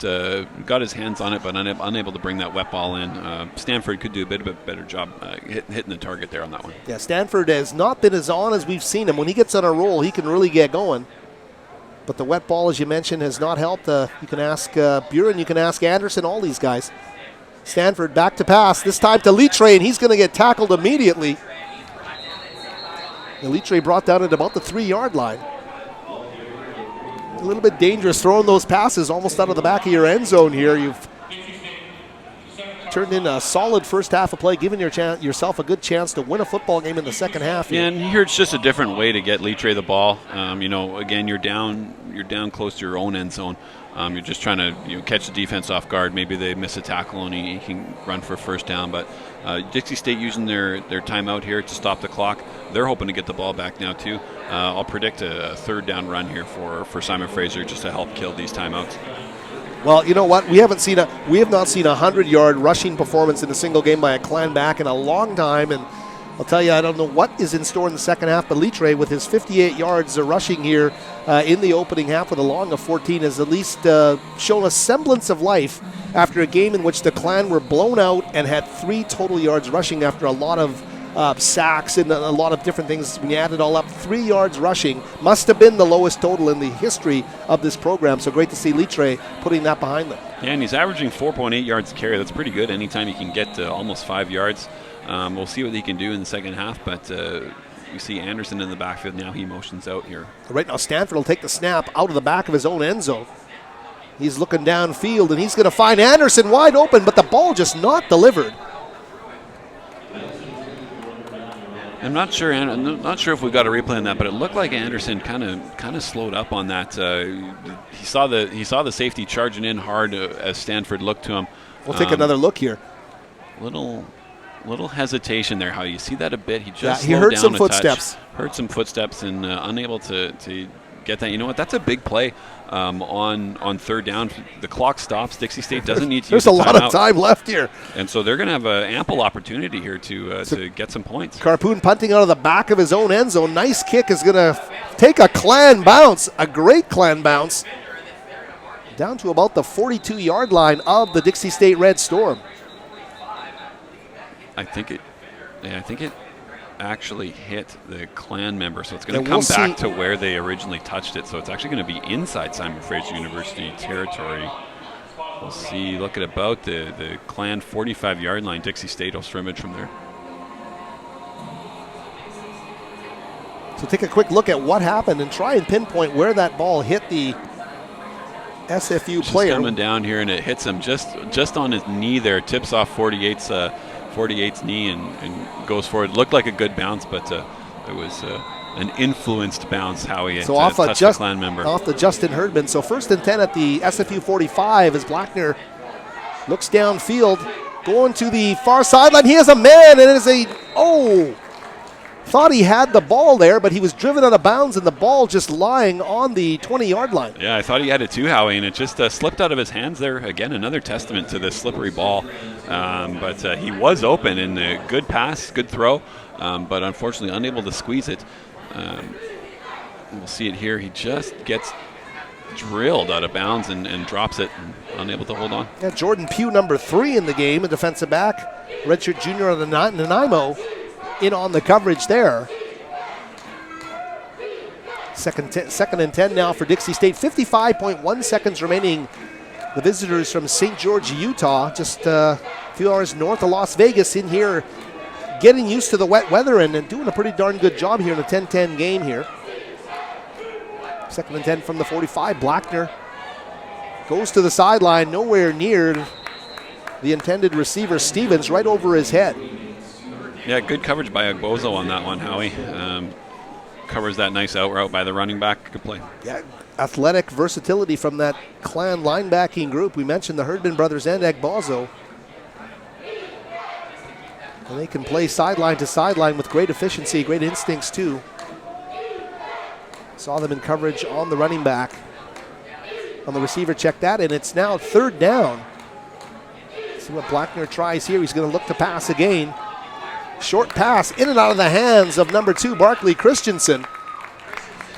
So the Clan are going to get the ball back here. I know, and now they'll have time. You see Christensen coming out of his break here, just slips and unable to get back up and get his hands ready to receive the catch. Again, that slippery field out there doing wonders on both sides of the ball, unfortunately affecting this game in a negative way on that Well, play. weather is the factor, ball security is the factor, and I got to tell you, the fact the Clan discovered a bit of a running game here in the first half and have not given it back to the opposition through the ground game with Ante Litre has been a big facet here in the opening half of play. He getting ready for the punt here. Good pressure from the Clan. Earl Anderson. And it will go through the back of the end zone. The Clan are going to get a chance here with 38.1 seconds remaining in the opening half of play. Yeah, we'll see. They do have 2 timeouts. It'll be a long way to go, Howie, but you never know. Crazier things have happened, you know. Last week we saw an 88-yard run when we thought the guy was down and jumped up and kept going, ran for a touchdown. So you never know. 2 timeouts here, and we'll see what Coach Bates decides to do. See if Coach Bates opts for some safer approach to things and to go to the locker room with that 10-10 tie, or if perhaps the run is there and they can break something, that something might happen, but No, they are going to kneel on the ground. And they're going to get out of this thing. As the clock winds down here, Howie, it was a good first half by the Clan. Coming out with the 10-10 tie, maybe not exactly indicative of the flow of play. Dixie State had one big drive resulting in points, and SFU able to drive the ball really well, but we talked about it again, getting scores in the end zone or getting scores in the red zone. Only 10 points to their name, but big positive of the first half. Litre has done a fantastic job on the ground. Stanford is struggling to handle this wet ball, but Litre is picking up the slack and churning up the ground. And we will be back with stats later, right before the half. Right now, we're going to throw it to our executive producer, Gabe Lynn, and those 50 incredible moments in Clan sports history. Simon Fraser University is celebrating its 50th anniversary by counting down the 50 most incredible moments in Clan history. I'm Howard Sumura from The Province and theprovince.com. Join me each week to see rare videos and photos from the Clan's past. We'll relive events such as the first Shrum Bowl and look back at some of Canada's most amazing athletes during their time on Burnaby Mountain.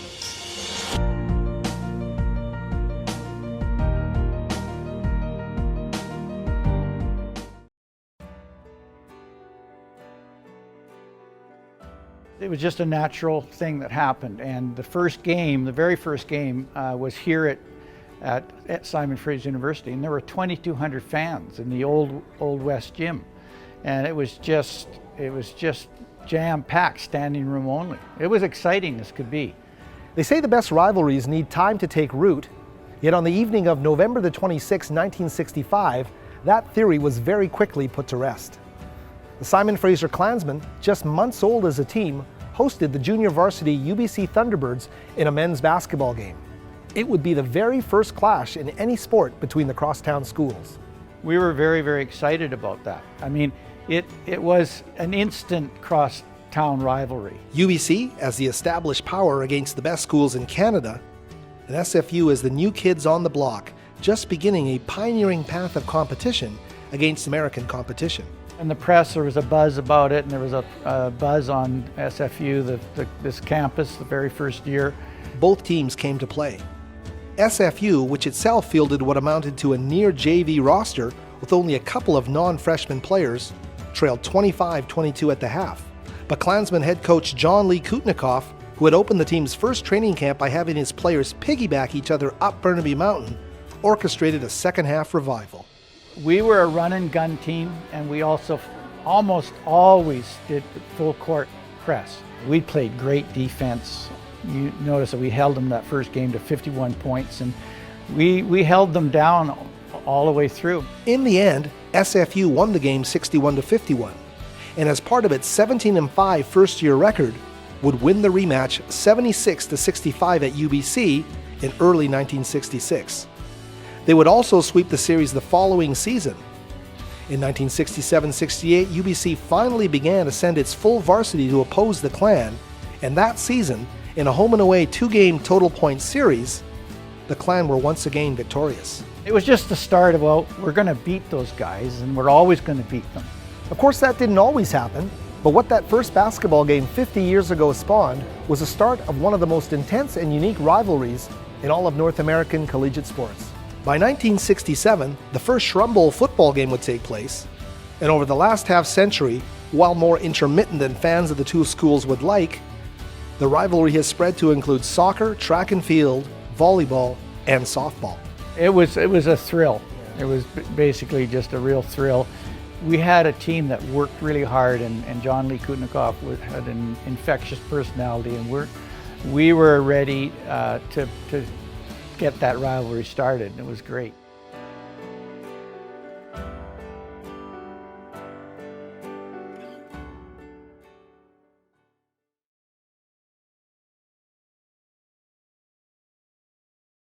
Two of the greatest kickers in pro football history started their careers atop Burnaby Mountain. In 1965, while a charter member of the SFU football team, Dave Cutler began perfecting a straight-ahead, toe punt kicking style that would enable him to surpass the NFL's George Blanda as the highest scorer in pro football. Let's watch them line up for this extra point now as Cutler ties up the toe of the shoe. Jim Jardine will hold. Well, Cutler all set now to kick off. He's going to tee the ball around the 43-yard line. And Cutler ties up the boot again. Tying up the toe of the shoe allows him to get his boot, particularly up and under the ball, to get the lift that he wants to make it go end over end. It wasn't long after Cutler left SFU that a kid from Notre Dame High School who grew up on the east side of Vancouver would surpass them all. Louis Pasaglia was a receiver and a kicker for the Clan. He would go on to score 3,991 points over a 25-year career with the BC Lions, setting the all-time pro football scoring record. This is it for the Grey Cup victory. Pasaglia's kick is up. It's good!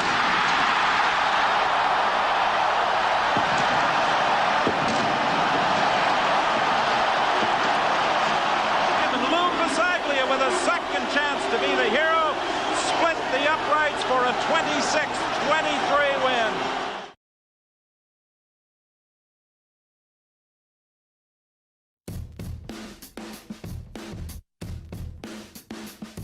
As the NAIA's lone school from Canada, playing against hundreds of others from across the United States, it was always easy to see how the Simon Fraser Clan was positioned as the underdog. But when you're a girl from a tiny northwest BC town like Terrace, it's a big step just packing up your bags and heading for the Burnaby Mountain campus. Yet for Michelle Hendry, it didn't take long before she became the big fish in the small pond. You get older and you start thinking about where you started and where you came from and all these things that came from a game of basketball and where I am today. And I think the fact that I lived, Terrace is far from here, like it's far.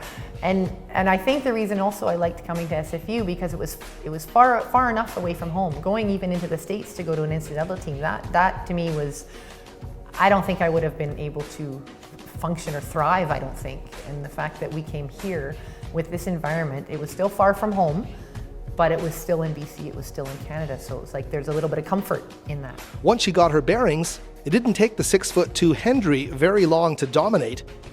A 3-time All-American selection, the graduate of Terrace's Caledonia Secondary was also named the NAIA's National Women's Player of the Year over her final 2 seasons with the Clan.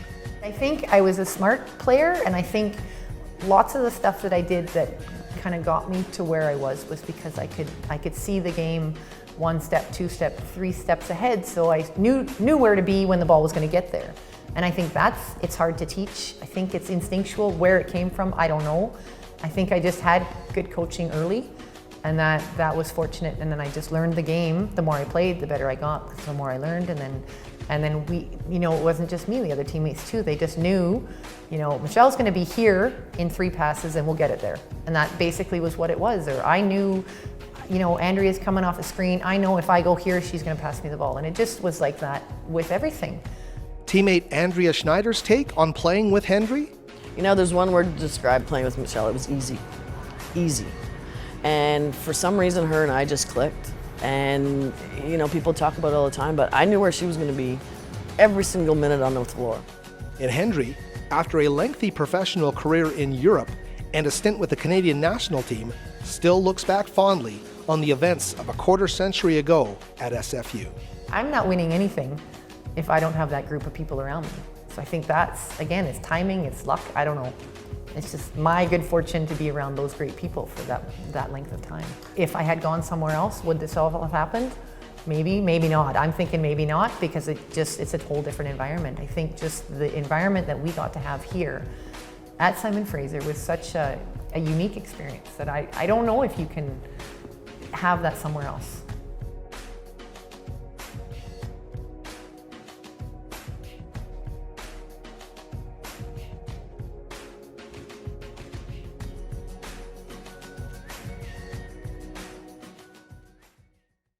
Simon Fraser University is celebrating its 50th anniversary by counting down the 50 most incredible moments in Clan history. I'm Howard Samura from The Province and theprovince.com. Join me each week to see rare videos and photos from the Clan's past.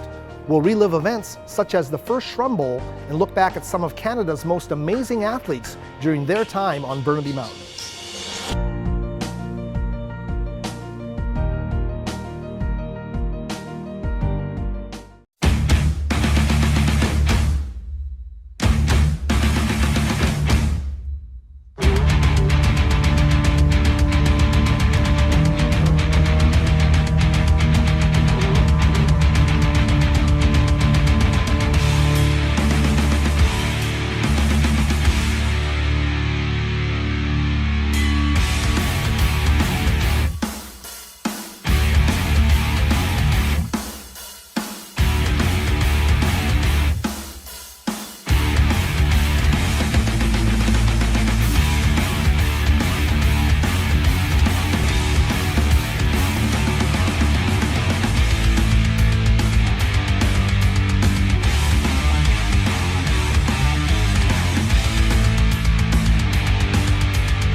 All right, folks, welcome back to Swangard Stadium here, SFU Clan TV football. Score here at halftime is Simon Fraser University 10, Dixie State University 10. Just about 9 minutes left here in the halftime show. We'll talk a bit about some stats from the first half here. Dixie State, on their side, had 8 first downs. There were 20 rushes, about 100 yards. A couple big runs here. 1 touchdown, that was, of course, by Coleman. Passing, Blackner was 6 for 16 with 1 interception and no touchdowns for 94 yards. In the red zone, they were 2 for 2. A field goal and a touchdown, of course. And time of possession, 12:41. On the SFU side, out first down, the Red Storm 10-8. Rushing, they had 16 attempts, and the majority of that was Litre. Anderson had 1 for -2, and Stanford was sacked once, or actually dropped the ball in the end zone and sacked once or not the end zone, sorry, in the backfield for -5. Stanford passing was 7 for 20, 69 yards, and that touchdown, of course, to Pauls. In the red zone, had that 1 turnover, resulting in 2 for 3. And their time of possession, 17 minutes and 19 seconds. Simon Fraser in the backfield. Litre, obviously the workhorse in that first half. He carried the ball 12 times for a net of 58. His longest was that 14-yard run, so didn't really bust a big one there in that first half, but averaged 4.8 yards. Stanford, as we mentioned, was 7 for 20, 69 yards, and 1 touchdown. His long pass was 18 yards, and that, of course, was the catch and run by Anderson. Anderson leading the team in receiving yards. He had 2 catches for 23 yards, a long of 18. Litre had 2 catches for 9 yards. Berger had 1 for 14, and Buren had 1 for 12. On the Dixie State side, Wallace had 7 carries for 65 yards. His longest was that big 33-yard run down the right side, and he averaged 9.3 yards per carry. Coleman had 9 carries, for 16 yards and a long of 7, but he got that touchdown. He's only averaging 1.8 yards a carry. Blackner, the quarterback, had 2 keepers, 2 for 14 yards, the big one at 12, and then a 2-yarder. And then Duran had 2 carries for 5 yards and a long of 3. Simon Fraser able to contain Blackner pretty well. He was 6 for 16 with that 1 interception by the Simon Fraser, and the longest pass was that 37-yard big play, which got them into field goal range early in that first down. Only 2 receivers making catches in that first half. That's Duran. He had 4 for 71 yards, and Stevens had 2 for 23. In the kicking game, Carpin had 3 punts, averaging 44 yards, a long of 49, and put 1 inside the 20. Stens had 4 punts, a similar average of 42, a long of 46, and put 2 inside the 20 with 1 touchback. Punt returns, Anderson had just 1, and he dropped the muffed the punt, and -5 yards. Kick returns, though, Buren had the nice big one to set up the Clan in great field position. His long was that 56-yarder, bringing it into Dixie State territory. On the Dixie State sideline, punt returns, 1 for -6 was Hammonds, and kick returns for Wallace was 3 for 63. Defensively, leading the Clan charge, of course, Jordan Herdman had 3 unassisted tackles, 3 assisted tackles for a total of 7. Emmanuel Egbozo had 4 solo tackles. Meinecker had 3 unassisted tackles and 1 assisted tackle for a total of 4. And Robin Weathersby had 4 total tackles, 3 unassisted and 3 assisted.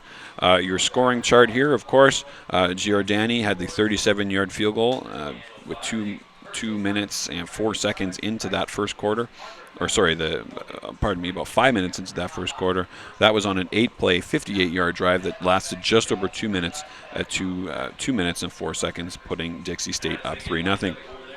On that next drive, SFU drives down the field, and with just over 6 minutes left, 6:20, Stanford connects with Pauls for an 11-yard pass. Doherty's kick was good. That was another 8-yard play, this time for 62 yards, and that lasted 4 minutes and 4 seconds. Getting into the second quarter, getting into the second quarter here. Dixie State able to punch it in from the 1 yard line. Giordani's kick was good. A 7-play drive with 87 yards. That took a very quick drive, just 2 minutes and 31 seconds. And completing the scoring, tying the game at 10 on the 4:41 mark of the second quarter. Doherty hits a 27-yard field goal, and that was a 10-play drive that was only 32 yards, and that was it took 5 minutes and 45 seconds. Folks, next up for the Clan at home. We talk about our home games, Gabe, or our away games? So we'll talk about the Clan are visiting the South Dakota Mines, School of Mines Hard Rockers, next Saturday. That game time is 12 p.m. Pacific. Then the next home game for the Clan, they're in action October 24th, 1 p.m. right back here at Swangard Stadium against their rematch against the Western Oregon Wolves. Yeah, we'll talk about a bit the Clan out-of-town scoreboard. Women's soccer was in action earlier, 12 p.m. kickoff against the Northwest Nazarene Crusaders. They had a big overtime victory, a penalty kick in the 93rd minute. Olivia Aguiar scores to put the Clan women on top, 2-1 the final. Later on today, men's soccer's in action against Concordia. That kickoff time is 5 o'clock up at Terry Fox Field. For those of you wanting to go straight from the soccer game, right there, we got there's tons of time. Football game will end around 4. And the Pepsi Student Shuttle will take you back up on campus to the game at 5 o'clock. And then later tonight, volleyball starts at 7 o'clock in the West Gym against Concordia University. So big weekend here for Simon Fraser University Athletics. And just under 3 minutes left here in the halftime. Howie, your thoughts on the first half of action? And before we get to that, I got to say, what a great Thursday it was up on the hill. Big time. With all teams winning, the women's soccer team, I don't know if you've touched on this or not, but that was a big win from the men's soccer team. And I had talked to Clint Schneider, the head coach of the Clan men's soccer team, about getting on a roll in the GNAC. They beat SPU, ranked number 7 in the country, and then have followed that with they're on a 3-game win streak. That Northwest Nazarene team was 8-1-1, and they were 12 in the country too. So big week. Yeah. Yeah, big calendar week for them, and then they'll play Concordia tonight up at Simon Fraser.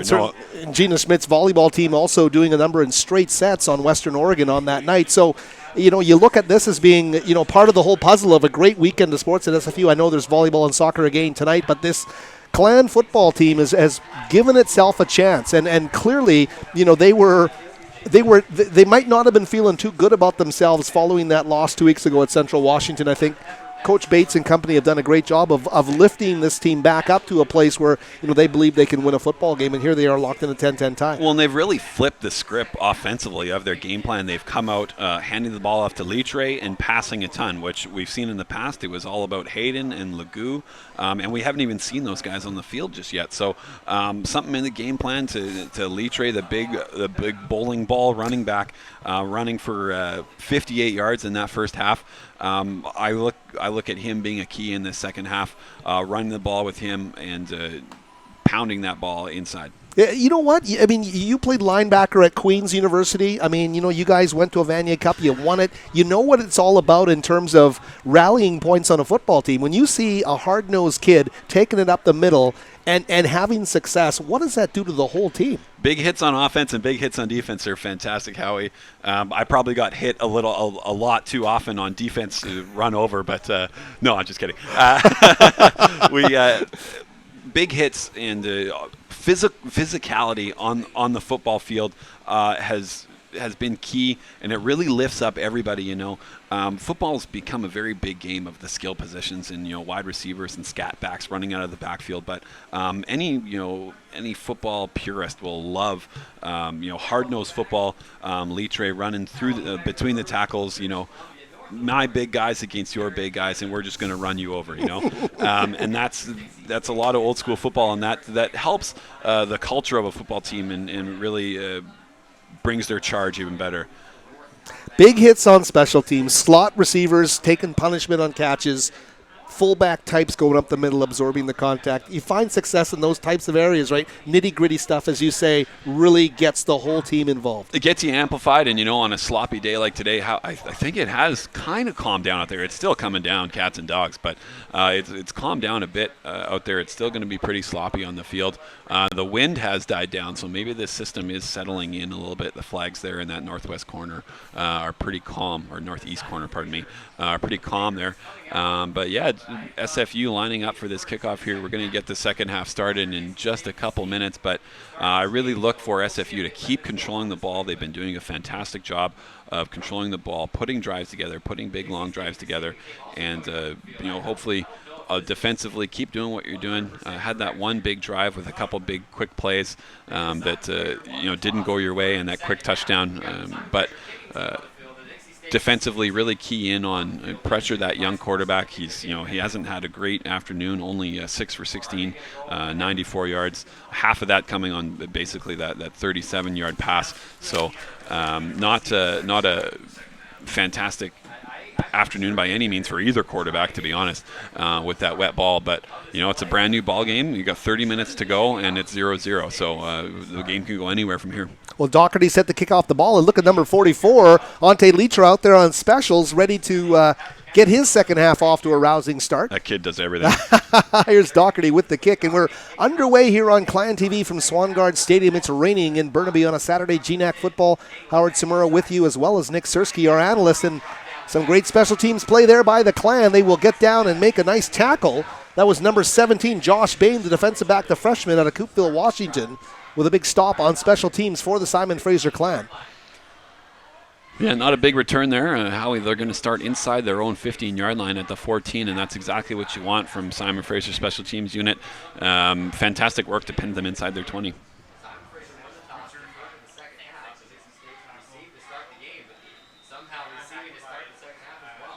Yeah, I'm a little bit confused about that as well. Oh, and he is laid to the ground.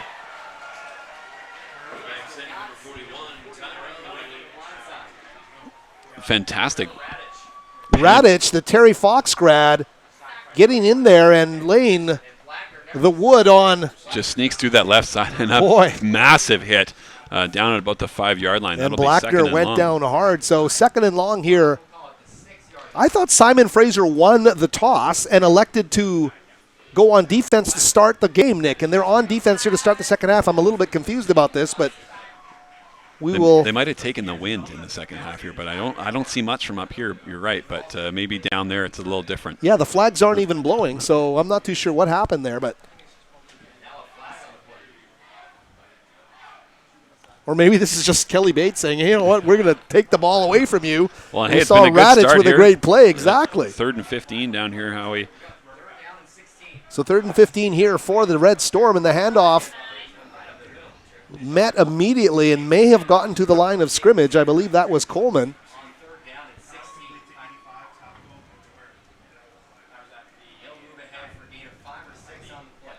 Oh, better gain than I thought there. But when you're on SFU, there, good inside run there by Dixie State. If that's 3rd and 3, you're upset about that. But it was 3rd and 16, so good to rally up to the ball, force a punt here. And just under a minute and a half into the second half, you're going to get the ball back, hopefully around midfield to Earl Anderson, standing there right at the 50-yard line. There is Anderson at midfield, as Nick tells you, and he is awaiting the kick. And here it comes.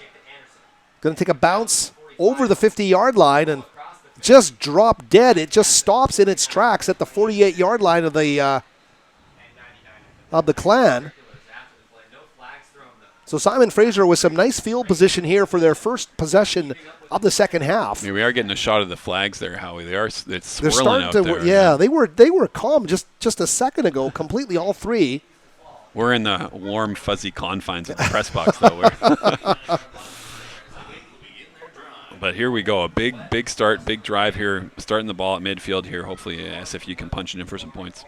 Anderson wide to the near side of the field. Looks like Buren and he's now in motion, number 15. He's going to take it on a sweep here. Flag on the play, though, as Buren comes up towards the 50, is met and wrestled down at about the 49-yard line. The line of scrimmage, it looks like.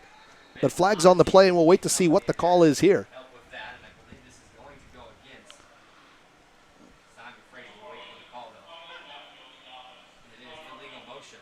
So illegal motion against the Clan. It's going to march him back 5 yards. March him back 5 yards.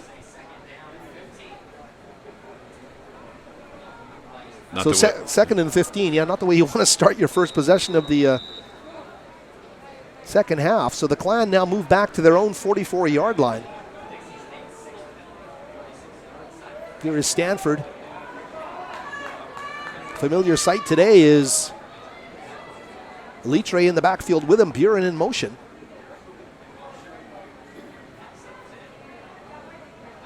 This time the handoff will go to Litre. Great turn upfield, and Litre battling hard there. Still can't get back to the original line of scrimmage, though. A gain of about 2 yards on the play. Yeah, and just not much room out here. Again, another zone run play. Litre tries to break a couple tackles here, but good job by that Dixie State D-line to stop him there. Minimal gain, about 2 yards. Well, unless a guy like Hayden is hurt who can do so many different things for you, including catching the ball out of the backfield, it'd be good for the Clan to start maybe changing things up a bit here. Certainly the Dixie State defense is zeroing in on Litre every play here. As we mentioned, that one drive, 8 times straight he carried the ball. This time the fake, and they go to the sidelines. I thought that ball was going to be picked off. Flag is going to fly, and that could be offensive. And I think it was, Howie. I think that's offensive pass interference. Had a grab of the defensive back's arm there. It's going to march him back a little bit. And is that Sam Nadon, I believe, number 10 downfield. Brandon Brooks, we're hearing the coverage on the other side for Dixie State. But Brooks did a great job turning on that ball and really thought he was going to come back and get the pick. Yeah, it was underthrown there by Stanford. We'll take a look at it here on Clan TV.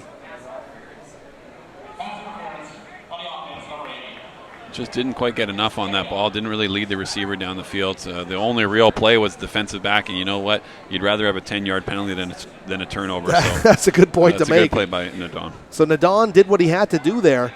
The ball not being delivered where it needed to be there, and this is second and major here. You want to calling it second and 23. Second and 23. Not many plays in the playbook for this guy. We'll see what Stanford elects to do here. Litre in the backfield. Short pass was intended for Anderson, but landed right around his ankles at about the 38-yard line. Take a look at the replay here. Yeah, it looked like he slipped there. We'll see on the replay. And indeed, he just tries to plant his foot there. He does have some pressure, but not able to quite set his feet very well, and that showed by the throw at Anderson's feet. Treacherous even for the home team here. Yeah. These conditions are not ideal. Berger to the wide near side of the field here, goes wide. Buren at the top. Here's Anderson in motion. The snap. Stanford is going to scramble. Comes out of the pocket and looks down the sidelines. He's just going to. Ooh, I wasn't sure he was. That was intended for Berger, but I don't know. It almost looked like he was just trying to throw the ball away there for a second. Yeah, and good downfield coverage here. Stanford takes a peek downfield, but the pressure flushes them out to the right and just tosses that ball away. Unfortunate, SFU starts that drive at their own 48-yard line, and they ended at their own 31-yard line, not exactly the direction you want to go. Well, we talked about the fact they hadn't scored a point in the opening quarter, and they erased that stat today. The third quarter has actually been the Clan's best quarter of the season.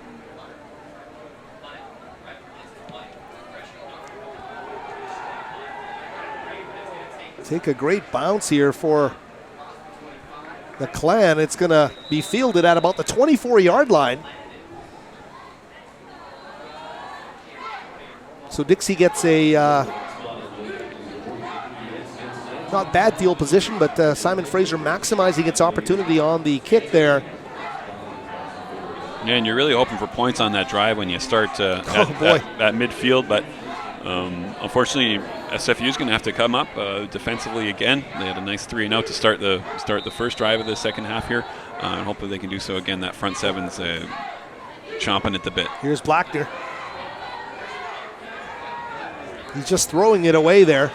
Yeah, I tried to set up the screen there, but that was good coverage there. I'm not sure if we're going to get a replay, but the running back I think that was the big defensive tackle. Horton there was starting to the running back on the territory. Yeah, there's a lot of traffic there in the backfield, and the running back had some good coverage on him, so the quarterback just tosses it at his feet. No penalty there for intentional grounding again because there is a receiver in the area. 2nd and 10 from the 24 for Blackner and the Dixie State Red Storm here at Swangard Stadium. Quick handoff inside right into a pile, and he keeps going. That's Dejon Coleman. He's going to get all the way out to the 49-yard line of the Simon Fraser Clan. And we saw that kind of similar play last time, yeah. Happenstance, kind of bounced up the middle, jammed up, but then kind of leaked out the side and able to get a big gain, probably about 25, 30 yards there on that play. We see it there, Howie, and just able to bounce out of that pile and drag ball carriers with him to midfield. Well, he's compact. He's 5'9", 186, a senior out of Los Angeles, California, a transfer from Sac State. So Division I player there. This time Blackner finds the receiver, number 80. And Duran is going to get credit for the catch. He was right at his shoes, right on the grass. He's able to pull it up, and it's... Yeah, good shoestring catch there. Yeah, shoestring catch there from Duran's going to make it 2nd and 4.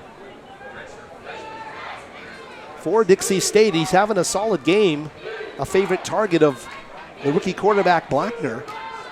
2nd and 4 here for the Red Storm. The handoff. Stevens on the jet sweep around the corner, and he sees that first down marker and runs towards it. I think he's short there, Howie. See where they spot the ball. 3rd and 1.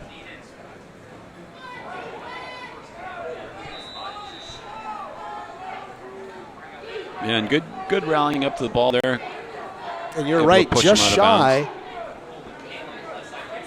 But Coleman is going to get it. Coleman is doing a great job at running the football. Looked at those numbers from the opening half of play. He was 19 carries. Boy, he's really starting to turn it on now. He struggled with that yards per carry in the opening half, but really finding some good success here in the second half. Going to get the ball off a fake. They're going to go to Stevens, or Duran checked that on the sidelines. Knocked it out of bounds at about the 26 or 27-yard line.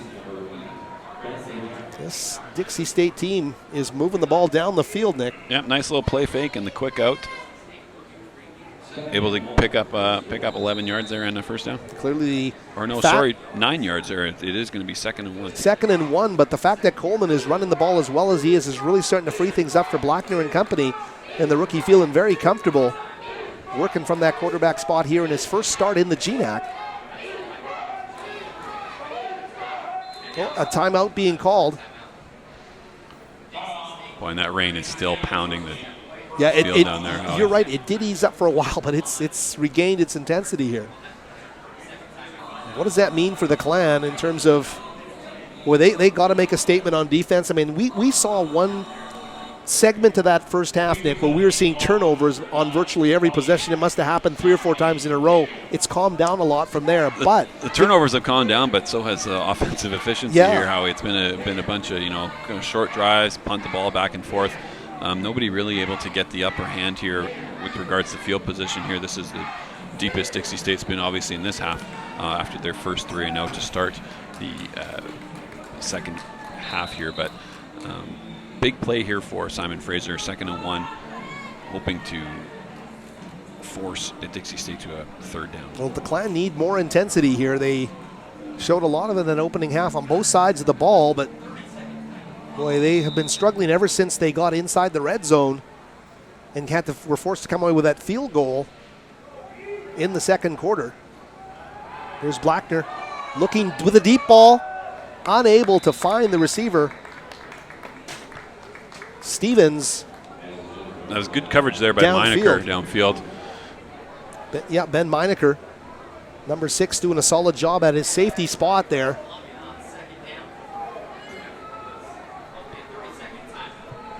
So 2nd and short here, they will likely try and run it and just get that first down. And he came up, I think he's going to get it, Nick. He was... Yeah, pretty generous spot there where they're running in on the side there, but it does indeed look like it's going to be a first down. Well, they thought they would take the shot downfield on 2nd down. They go for the sure thing on 3rd down, get the first down here. And there it is, yep, first down. So the Red Storm with a first down at the Clan 27-yard line, it looks like. You know how in these sloppy conditions, as long as you can force a field goal attempt here, you never really know what's going to happen here. So that would be key for Simon Fraser on this drive. Here's Blackner. The handoff to Coleman again. Coleman maybe a yard on that foray into the middle of the field.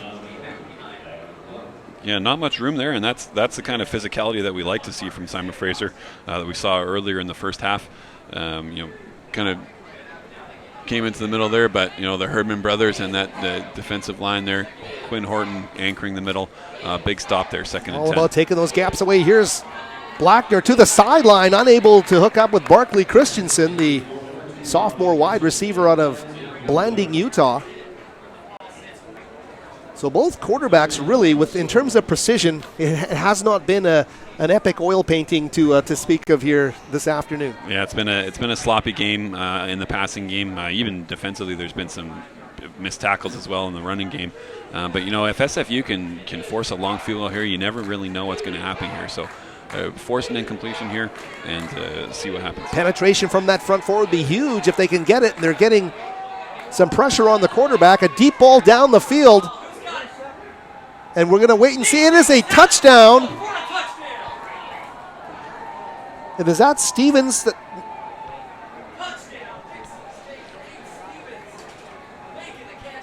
In the corner of the end zone there, Howie yeah, just kind of... Stevens coming down with it. In double coverage, it looked like, too. Blackner just kind of hucked it up there into the corner of the end zone there. See what can happen, and came down there. Nice adjustment to the ball there. And that's a tough play coming back to the ball for the corner there for Simon Fraser. But unfortunately, on the long 3rd and 10, give up a long touchdown there, making the score 17-10 now with that good extra point. Well, Clan on notice, this Dixie State team isn't going away, and they come back with a big passing play. And that's the rookie quarterback Blackner finding the senior Stevens in the end zone for the touchdown. 17-10, 8:11 remaining in the third quarter play here from the Swangard Stadium.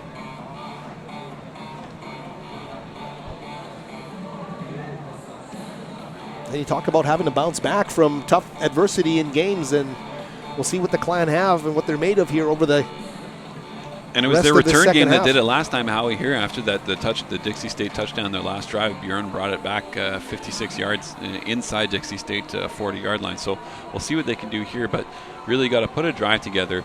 The offensive consistency is really stalled here in the second half. They'll need to put some plays together, get a couple first downs, and get Leatre back involved. Well, this Dixie State team came in averaging 142 yards passing a game. Slightly lower than Simon Fraser, but already in this game they are at 136, and we're early in the third quarter of play. So despite the weather conditions, this Dixie State team with a rookie quarterback, a freshman at the helm, is doing a terrific job. Yeah, and it's been a couple big plays for Dixie State. Again, the one long 37-yard pass in the first half to Duran got them down in field goal range, and then that long toss in the corner for the touchdown on the last drive. Really trying to prevent those long plays from happening. Simon Fraser will be a key moving forward here.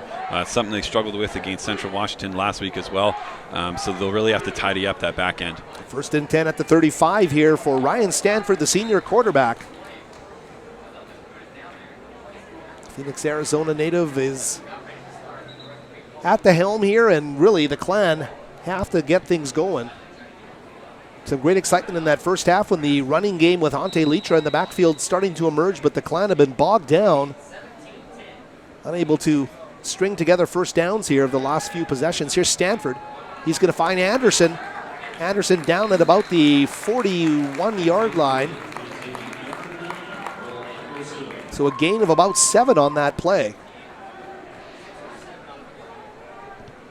Call it 6 yards, call it 2nd and 4. So the Clan at their own 40-yard line. They've had trouble connecting even on the simple plays like that one. But that's Anderson. positive to see there, Stanford and Anderson on the same page there. Even if it was a short gain, it kind of gets Stanford's confidence back here. Earl Anderson high to the far side of the field. Buren to the other side.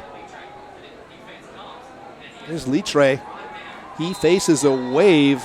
That went backwards. It's going to be a loss of about 4 yards or 5 yards on the play.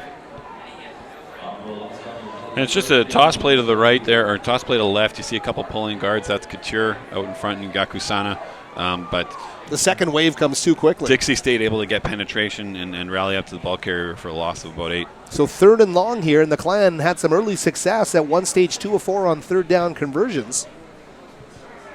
They're going to need a big play here. See what they can do as Berger comes wide to one side at the top. It's going to be Buren Anderson in motion with Litre in the backfield. Stanford now taking the snap and assessing his options. He's going to face pressure, straight arm. He's got pressure behind. He delivers a terrific pass to Berger, who's going to get the first down and more down to the 39-yard line. Well, and that's a fantastic play there by Stanford to avoid the pressure, stiff arm that defender in the backfield here. We'll see it on Clan TV replay. You know, he surveys the field, unable to see anything on first glance, but stiff arms the defensive lineman, tosses it down the field to Berger. Nice completion down to about the 40-yard line. Hey, great touch on that ball, too. That's not an easy pass to make on the run. Assessing your options and finding the Lord Tweedsmuir product near the sideline for the completion. So here they are now, 1st and 10 at the 40-yard line of the Red Storm. Bring in some guys. Oh, great block there. Unable to come down with it is Buren, though. No flags on the play there. Wow, I think Dixie got away with another one there, Howie. It looked like he was grabbing his jersey here. If we Clearly can pick the that crowd up on reacted. the replay. Look at the great block that Litre makes here, though, at the last second. Yeah, nice way to step up here and pick up that blitzing linebacker. Can't quite see it there, Howie, but I thought there was a tug on Buren's jersey there. But tough break for the Clan there on 1st down. They'll cue it up on 2nd down. Here they come.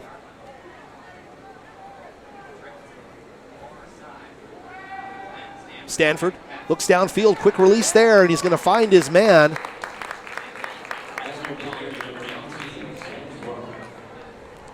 Sam Swearhone, his first catch of the game, I believe his first target of the game too.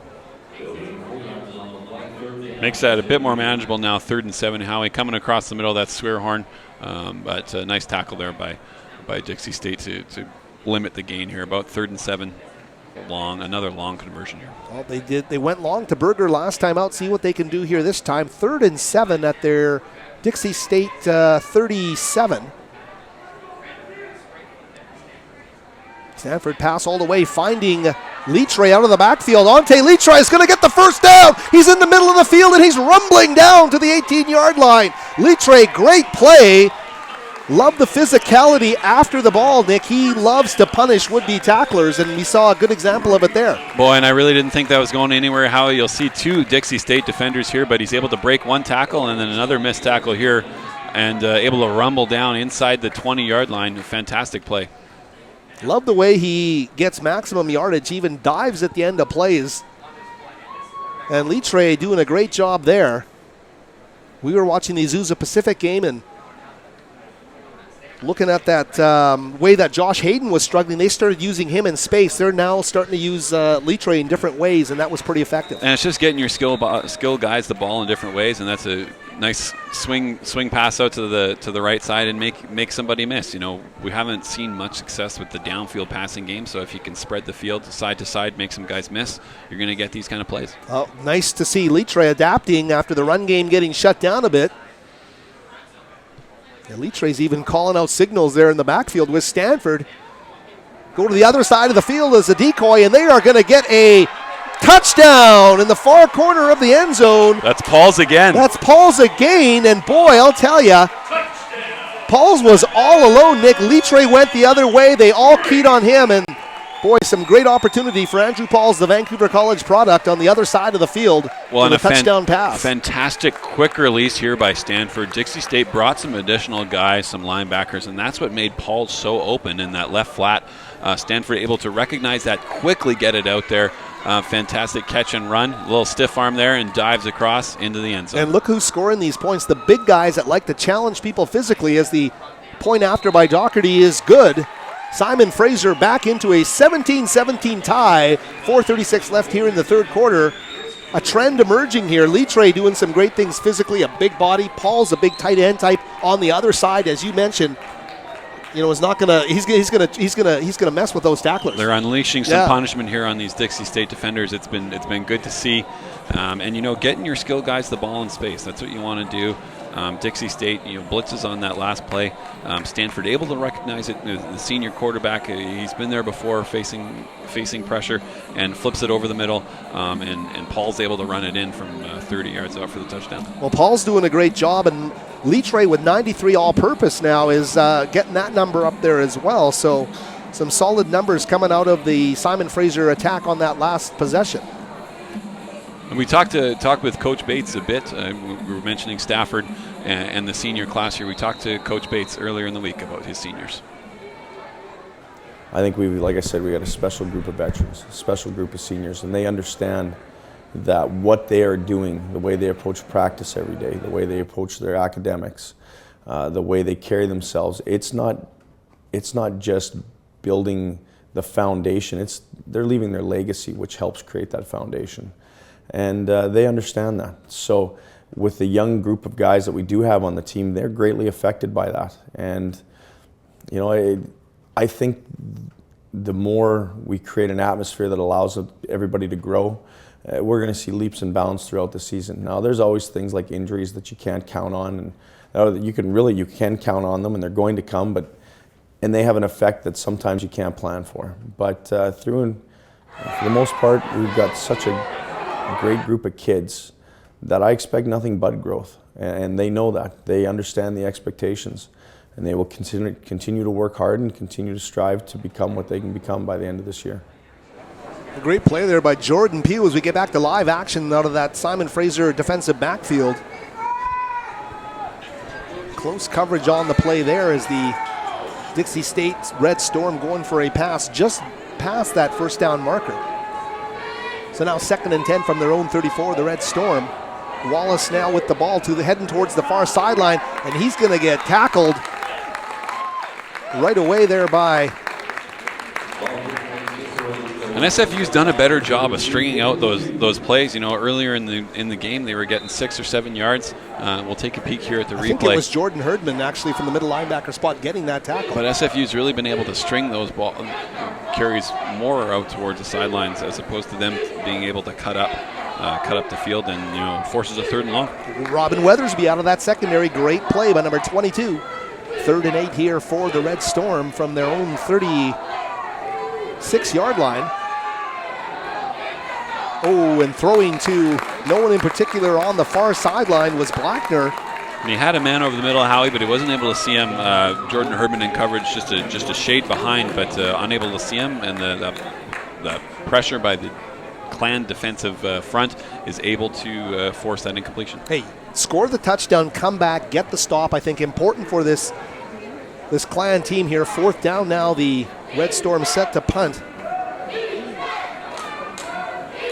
Corey Stenz back to punt this football. Low snap, and Stenz struggling there.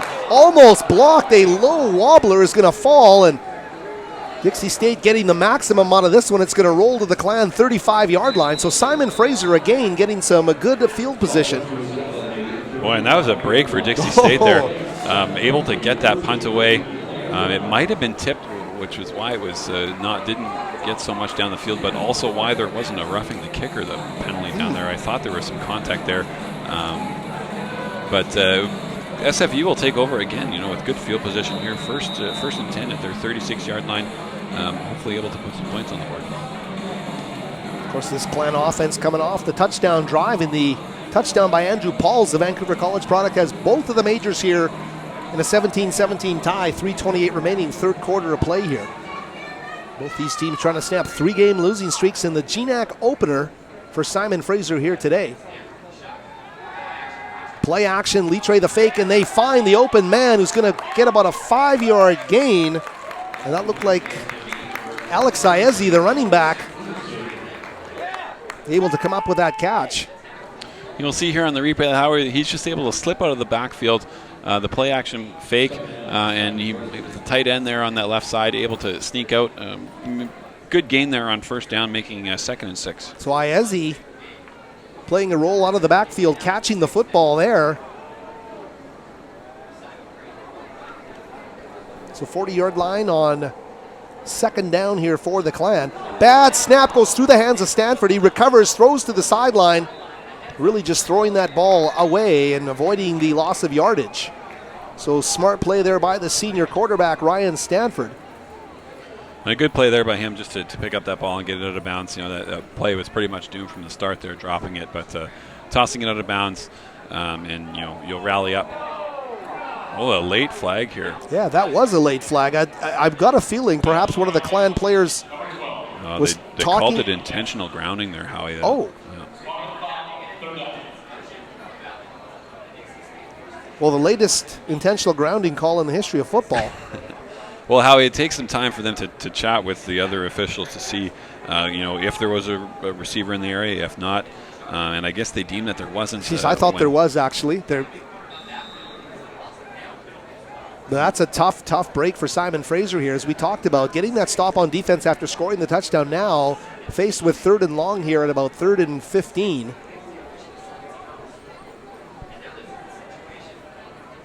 So we'll see what the Clan do here as they go to a bit of a spread look here. Going to find Berger out of the backfield, and he is going to get up to the Berger out of bounds, but shy of the first down.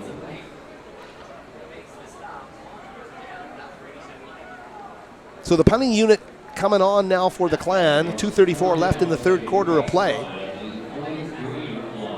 Yeah, it was an unfortunate break there. That grounding penalty really pushed SFU out of a manageable third down conversion. So hopefully Carpoon can keep doing what he's been doing and pin him inside the 20. Well, certainly some interesting developments here in this game as Carpoon gets off a great punt. A lot of hang time there, takes a nice Clan bounce and fielded immediately.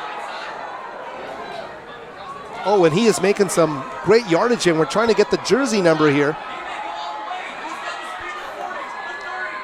That's DeMario Hammonds. Stepped out of bounds at about the 14, but there's also a flag here around midfield.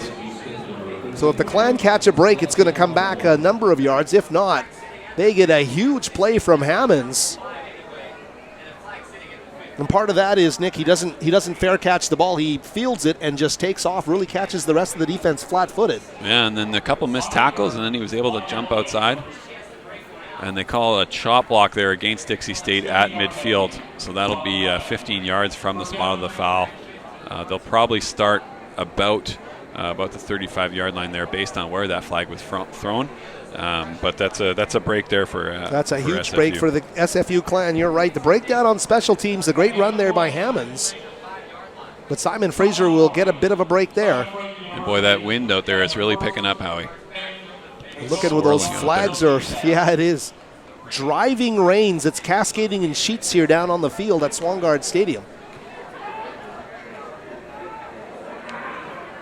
For those watching our broadcast from outside of the British Columbia area in the United States, we are located just outside of Vancouver, BC, Simon Fraser University, off the actual Simon Fraser University campus, which is close by on Burnaby Mountain. School opened in 1965, celebrating its 50th anniversary this season. Hope you've enjoyed the Clan broadcast today.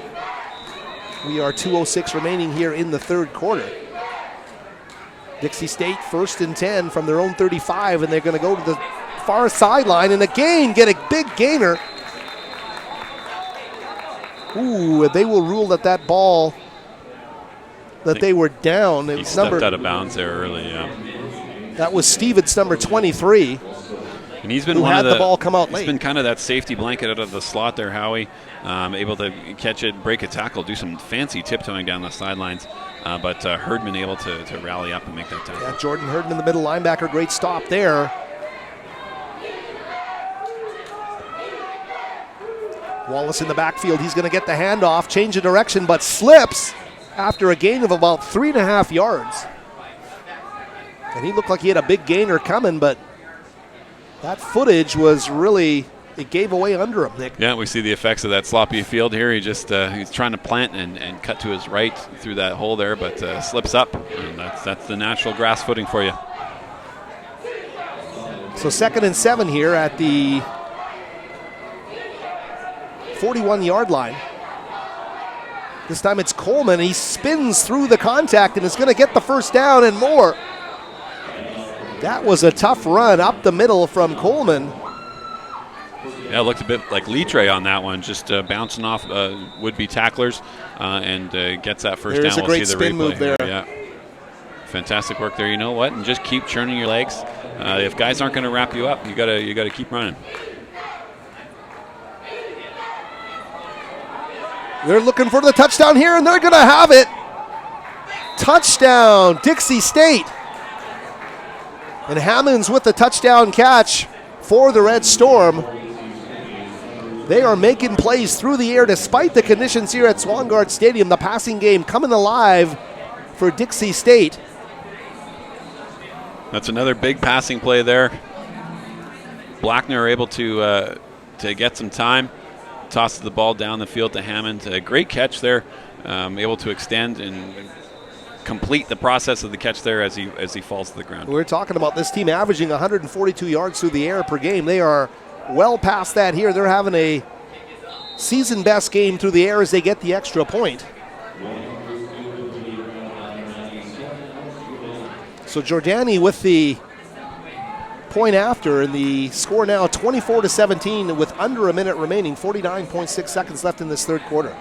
Yeah, and here for Simon Fraser, you got to respond. It had a tough third quarter here. We're able to get a touchdown early, but really struggled there on these past two defensive drives, allowing touchdowns. So SFU look for a big return here from either Buren or Anderson, and get that ball into scoring position there by the start of the fourth. Well, we'll see if special teams are the answer here, and they can turn a game on a dime. Some of the numbers to look at here. In terms of passing, Blackner 12 of 27 for 188 yards and 2 touchdowns. Great numbers from a pure freshman, or a freshman rather, starting in his first game in the GNAC. Receiving numbers spread out. Duran with 85 yards in reception. Stevens with 74. And they are splitting those rushes up quite well between Wallace and Coleman. 126 yards between the two of them. And Coleman's been much more effective here in the second half. Coleman 15 carries for 61 yards. Wallace with 70 yards rushing in this game. So a lot of varied weapons here for Dixie State.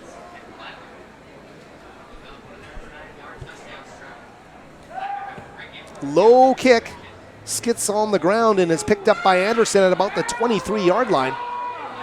Anderson is going to be met, though, at the 30-yard line. So the Simon Fraser clan will start at probably at about their 31-yard line. Indeed, they will.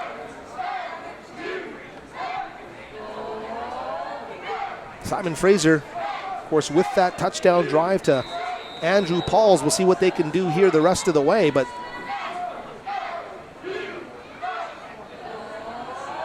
critical juncture here for the Clan late in the third quarter. 44 seconds left in the third quarter, and really need to find the continuity. We really haven't seen from possession to possession to possession a groove or rhythm of feel with this Clan offense. Yeah, and they've really, Dixie State's really keyed in on Litre and making Stanford pass the ball. And there's another one there, a nice completion. That's to Pauls again. Now, it wasn't a touchdown. It's crazy. He's only got 2 passes tonight to 2 touchdowns. But a nice 6-yard gain there for Pauls, creating a second and manageable 2nd and 6. Right? 2 catches now for 34 yards and 2 touchdowns for Pauls. So the Clan now 2nd and 6 from their 36-yard line, it looks like. Stanford, a couple of drops back, and he looks downfield, and a flag there, and they will flag. I believe it's going to go against number 25, Garrett Hutnick, the defensive back out of San Mateo, California. And they were all over him, Howie. That's got to be off. That's got to be defensive pass interference. Oh, I'm pretty certain about that. Anderson really impeded in his ability to even turn and catch that ball. Anderson comes out of the slot here, and he does a post pattern, tries to run through that coverage, and yeah, they're all over him, Howie. It'll give the Clan a first down. So Simon Fraser going to move the ball to the 45 or 46 yard line. So first and 10 here for the Clan, just shy of midfield. See what the Clan can do with 4.8 seconds left in this third quarter. Litre gets the handoff. Nice cut up the middle by Ante, and he is going to pull down some would-be tacklers down to about the Dixie State 46-yard line, just shy of the first down here as the third quarter comes to an end. And that's a nice they faked the pitch there and brought Litre back on the counter. They pull the center and the right tackle across, and Litre steps a nice little cut to the right there and able to drag some ball carriers down for a nice gain of about 8 yards. Well, let's remember Litre has not had a lot of live action working behind this offensive line in terms of being a feature back, and he's really showing some great instincts, Nick, in terms of finding the gaps, knowing what he's doing out there on the field. Yeah, and he's just following what the defense is going to give him. And as a big man, if you can do that, and the first time you get contacted is 5 or 6 yards past the line of scrimmage, you're going to average. What's he got today? He's averaging 4 yards a carry, 4 to 5 yards a carry. He's had a good game, and I think SFU is going to stick with this game plan here and try to drive it down through the Dixie State defense. He's not just your straight ahead guy, is he? I mean, he has that quick cut inside, and really it's helped his cause a lot here this afternoon. And SFU's been running a lot of zone runs, but then also that was the quick counter play. But that zone run, you really got to stick your foot in the ground and pick your gap and run downhill. And he's done that tonight and playing well. Oh, we are changing here for the start of the fourth quarter. And so SFU must have chosen the wind now, because the wind is behind going with them now. So hopefully Stanford able to adjust to that and get some completions further down the field. So Coach Bates, a meteorologist here in terms of what he wanted to do, and hopefully playing with the elements on their side here. Second and short. Call it second and about 1.5 yards here for Stanford. Fakes the handoff and looks down the field. Anderson again. They are draped all over him at the 30-yard line. That's number 26, Josh Simonette, who's going to get called for the penalty. It was that wheel route that they tried to do earlier in the game, and you'll see Anderson gets tugged on there, pulled down. But they tried that route earlier in the game, and Stanford wasn't able to connect. But they've come back to the drawing board, maybe a little different blocking scheme, give Stanford a little bit more time. Anderson able to make the break. And he's tugged there and unable to even get a chance at catching that ball. Got to appreciate what Earl Anderson does. His special teams play on kick returns and lining up in the slot and drawing the kind of attention that's had that flag thrown on 2 straight possessions, helping the Clan move down the field. Here they are, 1st and 10 from the 35 of the Dixie State Red Storm. Stanford down the field. Oh, and that is going to get picked off at the 5-yard line.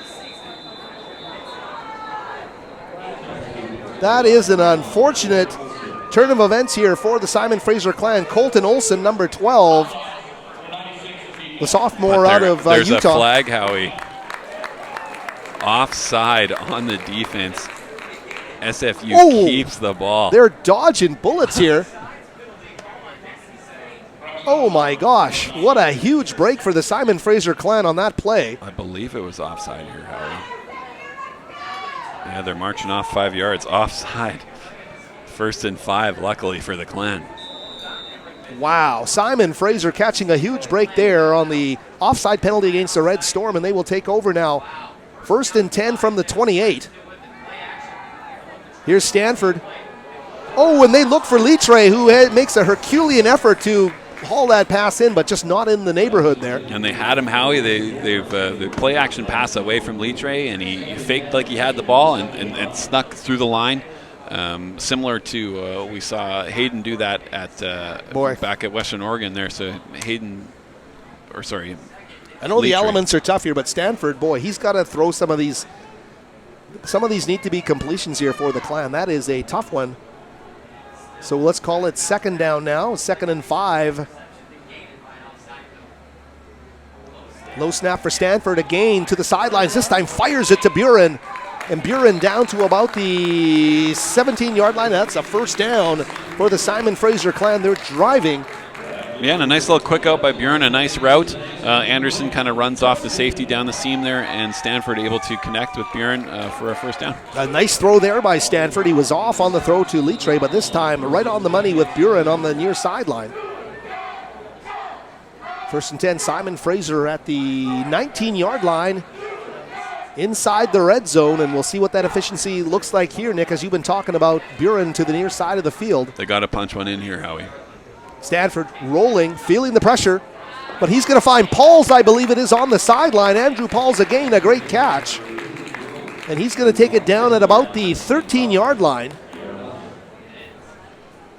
Yeah, and again, a little play-action pass again. Not play-action pass there. Litre kind of sneaks out, but kind of everybody going the other way, and Pauls leaks out, and Stanford hits him over the side, on the right side there for a gain of football about fans, 5. It's been about 44-33.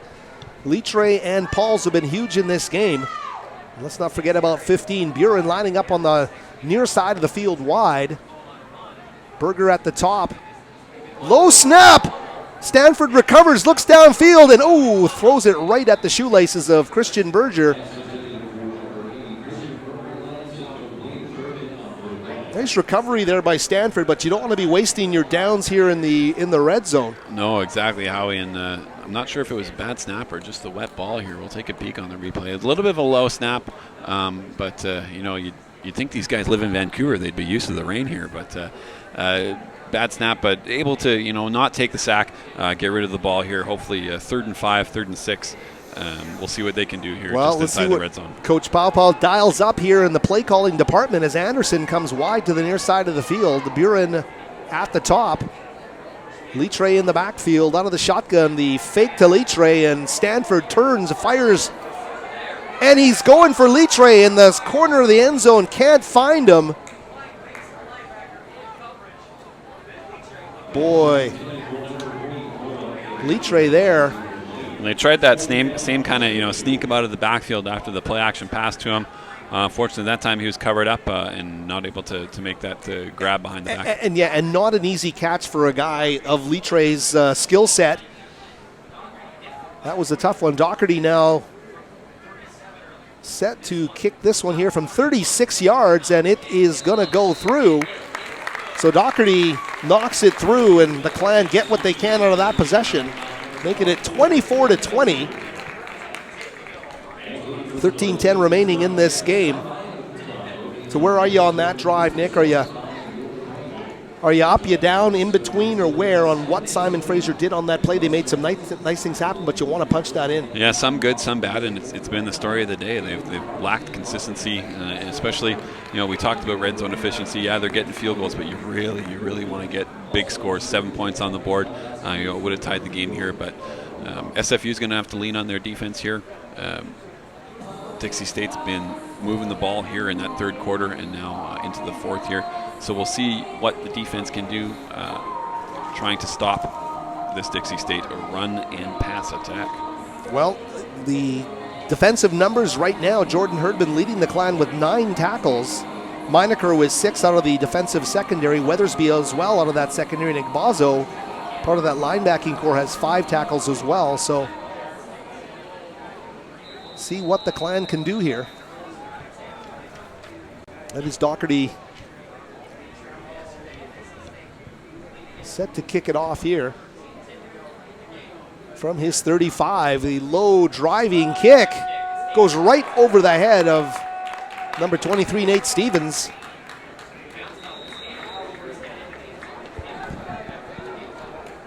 That'll bring the ball back out to the 25-yard line. So Dixie starting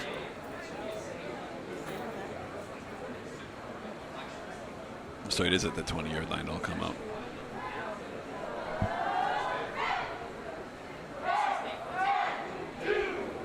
So Dixie State from its own 20. Oh no, sorry, 25. 25, check that. I think even the ref was confused on that one, so it's okay when we are. Here's Blackner, the freshman quarterback. Over the head of number 80. Brad Duran unable to haul that pass in.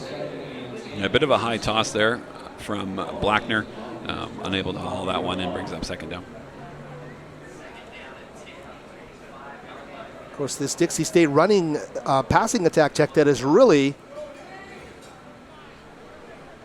had its moments, especially they've up the attacked middle. They've attacked this young SFU secondary, who've struggled to defend those long plays. There's a handoff there to Dijon Coleman. He's going to take it up to about the 30-yard line, call it a gain of about 5 yards on the play. 3rd and 5, the Clan defense with a chance here to make a statement on 3rd down. And this is where they're going to have to step up, Howie. Be nice to get the 3-and-out after that quick field goal. Or pardon me, the field goal on their last drive. We'll see what Blackner can do here for Dixie State. 3rd and 5, the snap, and Blackner. Oh, and running in front of that ball was Herdman. Jordan Herdman.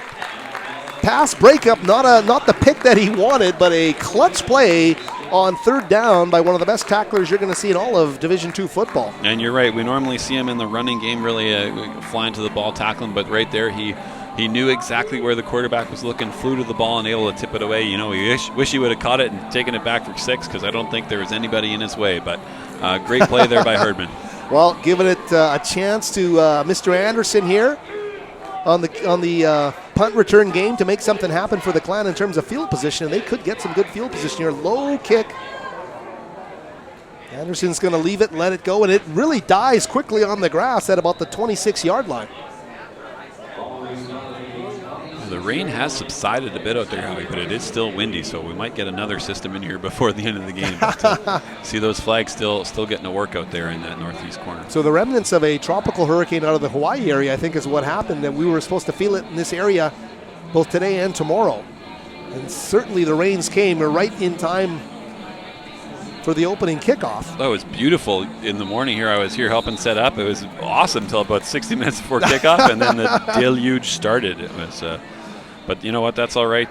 These kids are used to playing in Vancouver, playing in the rain here. Well, the Phoenix native Stanford has gotten used to the rain. He hands the ball off, and I believe that was Litre. Maybe getting to the line of scrimmage, Jonte Litre out of Notre Dame Secondary School in Vancouver. And there it is again. How he just kind of slipped on the turf there. Again, we've been talking about the rain all day and had a lane there, but unfortunately couldn't keep his footing. Falls, and now it's a 2nd down and 11. Well, Clan football fans, their second game of the season watching their football team, and when they played Azusa here in mid-December, or rather September, it was also a wet day. It hasn't been ideal conditions yet for Clan football here at Swangard Stadium. 2nd and 11, Stanford the snap, looking to the sideline. He's going to find Berger, who crosses up to about the 32-yard line. Christian Berger, the Lord Tweedsmuir grad.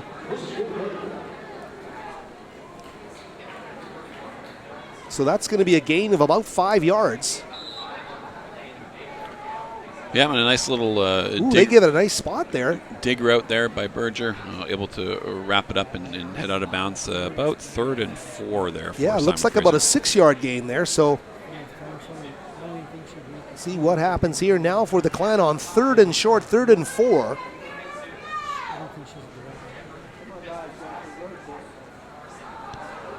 Stanford the snap, the throw downfield at the marker, and it is not hauled in. That was intended for Anderson. Josh Simon at number 26, the linebacker there. Yeah, boy, that's tough. That out route right at the first down sticks, marker that you needed, and you hit him in the chest, but he's unable to wrap it up there. Tough break for the Clan. It is, and it has been tough. Obviously, that is a key theme here for both teams, is getting footing and holding on to the football today. It's really taken the dynamic nature out of so much of the action here on the field. So Carpoon here set to punt.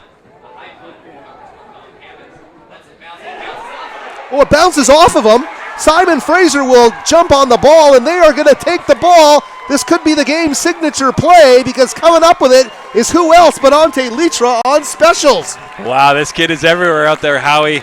And that's a tough break for Dixie State. You know, they teach you as soon as that ball hits the ground, just kind of, if you're not the returner, just get out of there. Make sure it doesn't bounce off you. But here it hits the return man, and they're able, or the return team, and Litre is able to pick it up and get a nice first down here for Simon Fraser, just about the 25-yard line here with just over 10 minutes to go. That is an opportunity the Clan can't waste. Litre, an intangibles guy, and he's showing you that on special teams. Stanford to snap the handoff. Litre. But the line got some nice push there, and Litre, without a whole lot of success, is still able to gain about 2.5, 3 yards on the play.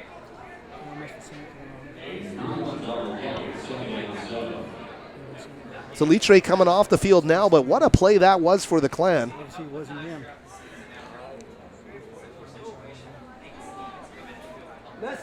So Justin Delorier, J.J. Delorier, the rookie receiver, high here with Berger on the other side of the field.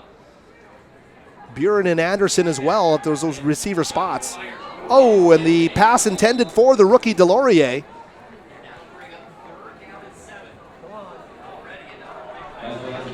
Yeah, we got a big conversion. Was I correct? Or was that Swearhone actually? Just out of his reach, unable to haul it in, but SFU started off really well with third down conversions, but right now running under 50%. But this would be a nice one to have right here. 3rd and 7. So Litre in the backfield. And here is the snap to Stanford. He's looking downfield. He's looking to the near sideline. Oh, and he tries to get that ball. They're not going to call that a catch. Buren. Ooh, he turned and was so close to making that catch at about the 12-yard line. And that's the turf monster again. Howie unfortunately slipped there, unable to get his feet back. Both the defender and the offender slipped there. But it looks like here, Howie, it's going to be a 4th down here because the field goal doesn't do you much here. You need a touchdown to go ahead. So it's going to be 4th down and 7, and Stanford stays on the field with the offensive unit. So here they go on 4th down. 4th and 7 for Stanford. Stands in there, fires to the corner, then to the Buren, touchdown! Justin Buren with a huge touchdown for the Clan!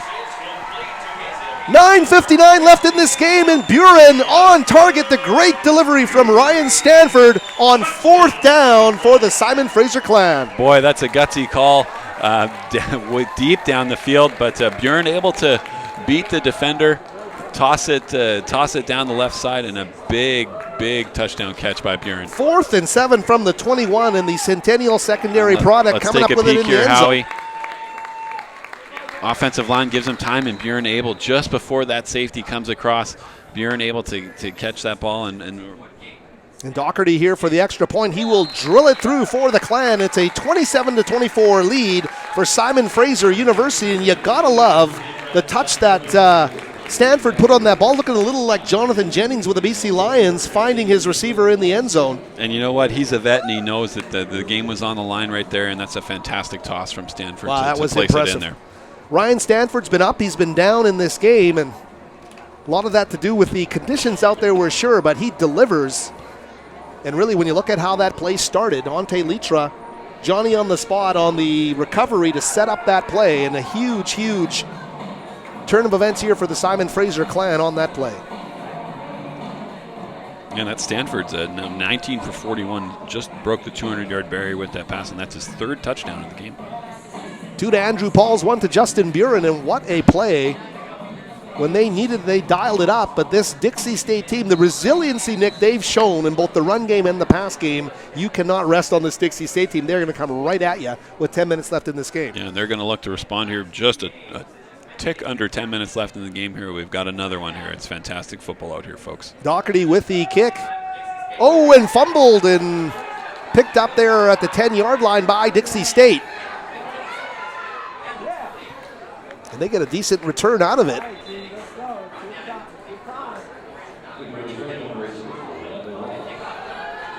That was Wallace, number 6, with the return. Able to turn something that looked potentially disastrous into something good there for Dixie State. So the Red Storm now 1st and 10 at their own 24.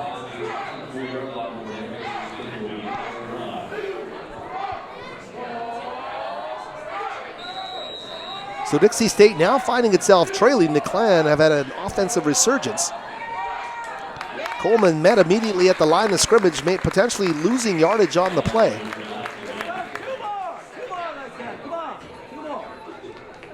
Right in the middle of that group there for Simon Fraser, Tyrell Radich, the defensive lineman out of Terry Fox Secondary. Man, the Clan on defense just able to rally up to the ball. Gain of just about one there, but great job by that big front seven, preventing a first down big gain.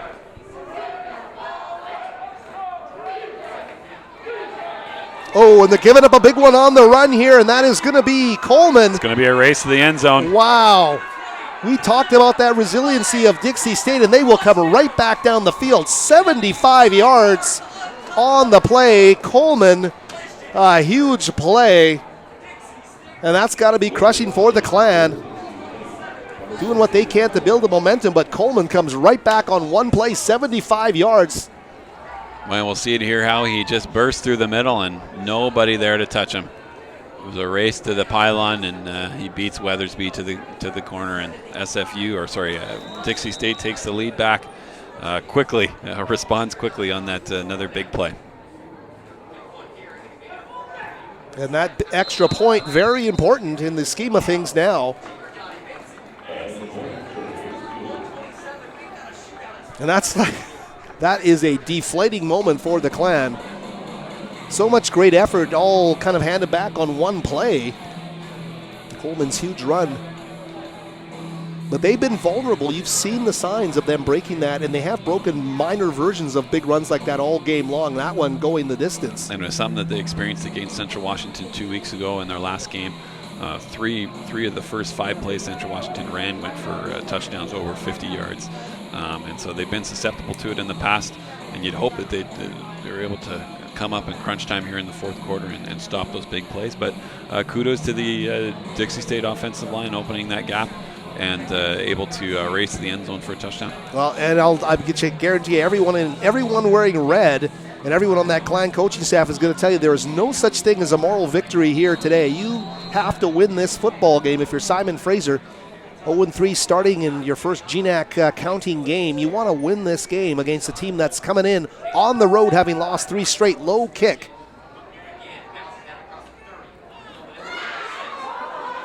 Fielded there by Anderson. He's looking for a lane, can't find it. Gets brought down with a great open field tackle there by number 41, Devin Jackson, the defensive back out of Indian Springs, Nevada. Solid play there defensively by Jackson for Dixie State. Well, there's still 9 minutes in the game, Howie. There's lots of time, but SFU's got to be smart with the ball, no turnovers, and hopefully get some points out of this drive. Well, so much of what Simon Fraser's accomplished, Dixie State has helped them with penalties, and we'll see what's going to happen here. A more focused Dixie State defense can cause some troubles here for the Clan as Stanford takes it on first down. Hand off to Letroy up the middle, and he gets to the line of scrimmage. Number 90 there to drop him. That's Campbell, the defensive lineman out of Las Vegas. And they've really seemed to key in on that zone run. Dixie State defensively have been able to key in on that zone run, and there hasn't been much there. They're able to, Gakusana's cut block on the back end there didn't quite work, and able to make that tackle right at the line of scrimmage. So call it 2nd and 10 still from the 35-yard line. Stanford out of the shotgun again. Here's Letroy in motion, setting up in that formation in the backfield. The snap now, and Stanford, tip very early in its progress. And they always tell you if you can't get to the quarterback, get your hands up. It's a good job by the Dixie State defensive line. Get the hands up. There was a receiver open on that right side there, but Stanford unable to get it over top of the big mitts of the defensive line. Well, I'll tell you, this is a big play, even though there's 8 minutes left in this game. 3rd and long here for the Clan. Can they make something happen, or are they going to have to kick it away? Letroy in motion here, and they will look down the field, and overthrown to Anderson, almost picked off by number 27, Ty Stevens, the defensive back out of Chula Vista, California. And Anderson, I think, is looking for a flag there, but I didn't see too much on that replay, with the pass interference. So nice play, nice coverage by that Dixie State defender. And we'll see what the Clan can do here now on special teams as they get set to punt this football away. Nikolai Karpoon on to punt for the Clan.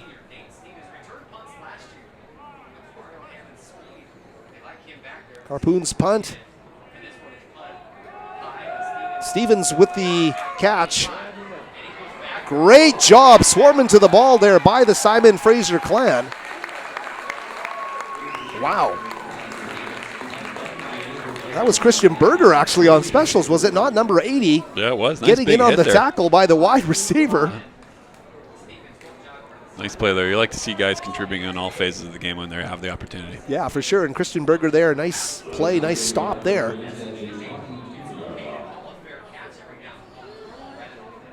So from their own 22-yard line, 1st and 10 now for Dixie State. Wallace this time with the handoff, and minimal gain for him. Yeah, maybe they give him 2. Howie, that's good. Again, another nice job by the SFU Clan rallying up to the ball, making this second down, 2nd and about 8, they say. So Simon Fraser here needing to make a statement. They have to take momentum away from the Dixie State team as soon as they can. That was a huge, huge rush. 75 yards for the score of their last possession. Here's Wallace. Those nice moves up the middle. He's going to get up near that first down marker, probably about 2 or 3 yards shy. So 3rd and 3 here. They're going to call it at the Dixie State 31. And here's a big third down stop here for the Clan. 3rd and short, the bit challenge here for the Herdman brothers in the middle of that linebacking core for the Clan. Can they close this off? Huge, huge play here. Hand off to the running back, and he is wrestled to the ground immediately, and looks like the Clan have come through. Boy, it's close, Howie. We'll see where that guy's running in, and they give him the first down. Ooh, I thought the Clan might have had him. Boy, that is, and they're so quick to give the first down here. I'm surprised. I thought they'd at least bring the chains in. Yeah, no, boy, that's close, but the refs are closer to the field than we are. So, well, a big first down there for Dixie State, and they are marching now with 6:18 remaining in the game. 1st and 10 here. Wallace dragged down. He is met there by the Clan. Meinecker and Jordan Herdman from the middle linebacking spot coming in there to make this stop. Meinecker's had a terrific game. He is actually coming into this game 3rd in tackles after the Herdman brothers. Yeah, they try and collapse down that right end, and the Herdman brothers do great work there, plugging that hole and forcing this 2-yard gain. So gain of 2, 2nd and 8 here. Oh, and it's going to hit the ground first. Incomplete. That's a dead ball. Blackner unable to find his man there, and suddenly 3rd and long now for Dixie State. Nick, they've got some challenges of their own here. Yeah, no, that was a big play, a big incompletion too, which stops the clock here just under 5:39 to go in the second half here. Big play here, another 3rd down conversion, 3rd and long, 3rd and about 8. So the Clan defense needs to be on its game here, giving up some big plays that have hurt them badly here in the second half of play. Here's Blackner. Stevens in motion. Clan trying to get that pressure up the middle. They're going to get a completion and a first down. Oh, Simon Fraser in chase, but they are going to give up a huge chunk of real estate here, and that is a huge play. Wow, Stevens taking it all the way down to the 5-yard line. And a nice little square in there by Stevens. Hit him right in stride, and he's able to beat the Clan defenders. He's got speed, that kid. There's something about 3rd down.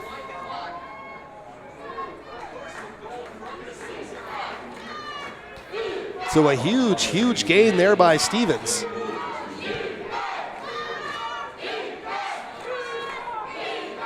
They are putting. I mean, you look at the 75-yard touchdown run, and now that one. They are just surviving on big plays here. Clan looks like they're going to bend and not break, and all of a sudden, boom, the dam bursts, and there's a huge play there by Stevens down to the 6-yard line. First and goal from the 6. Wallace, he's setting things up well. He gets a couple there. And they've been susceptible to the big play all year, Howie, and I can probably count that's about at least 5 or 6 plays that have been over 40 yards. And this puts them in a very precarious situation here late in the fourth quarter.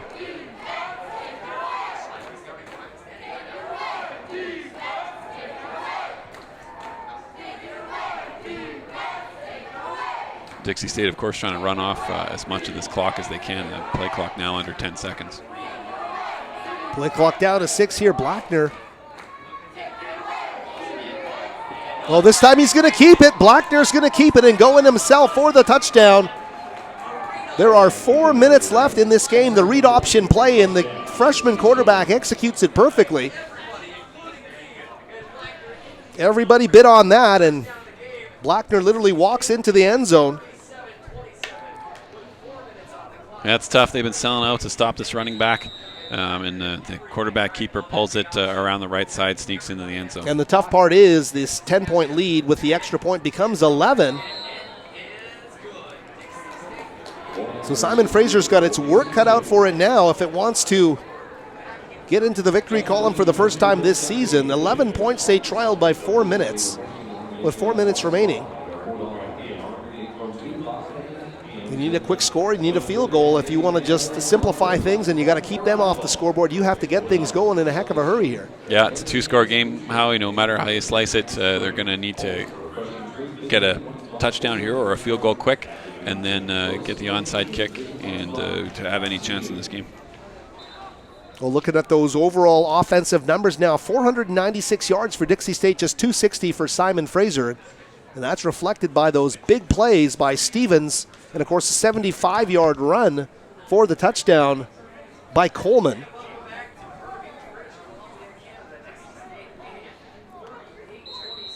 So Dixie State is rallied around following that touchdown pass to Buren that had the Clan ahead 27-24.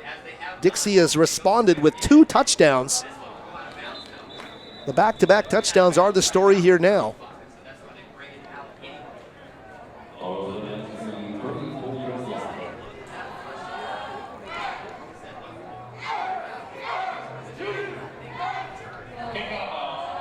So the Clan set to start at their own 37-yard line, I believe. The kickoff went out of bounds. They'll take it up to the 35 here, Howie, I think, first. Oh, 35. You got it. 35. I think. Refs are still deciding.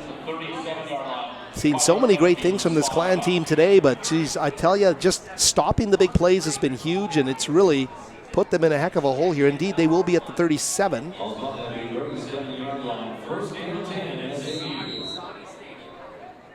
So the rain lets up. The elements are improving, but the Clan have a huge road ahead if they want to get a victory here. They're going to go to Berger, and he's going to get a gain of about 7 yards. And here we'll see the no huddle, Howie. They have to run this quick here now. It's second and about 3. Second and 3, Clan in a 2-score deficit here. Stanford looks to the sidelines and overthrows Justin Buren. Boy, the defender slipped on the play. You'd really like to have that one throw on target there, but unable. Buren and Stanford unable to connect on that one. Yeah, unfortunate for the Clan there, as Buren would have had a sprinter's lane down the sideline. So let's call this 3rd and 3.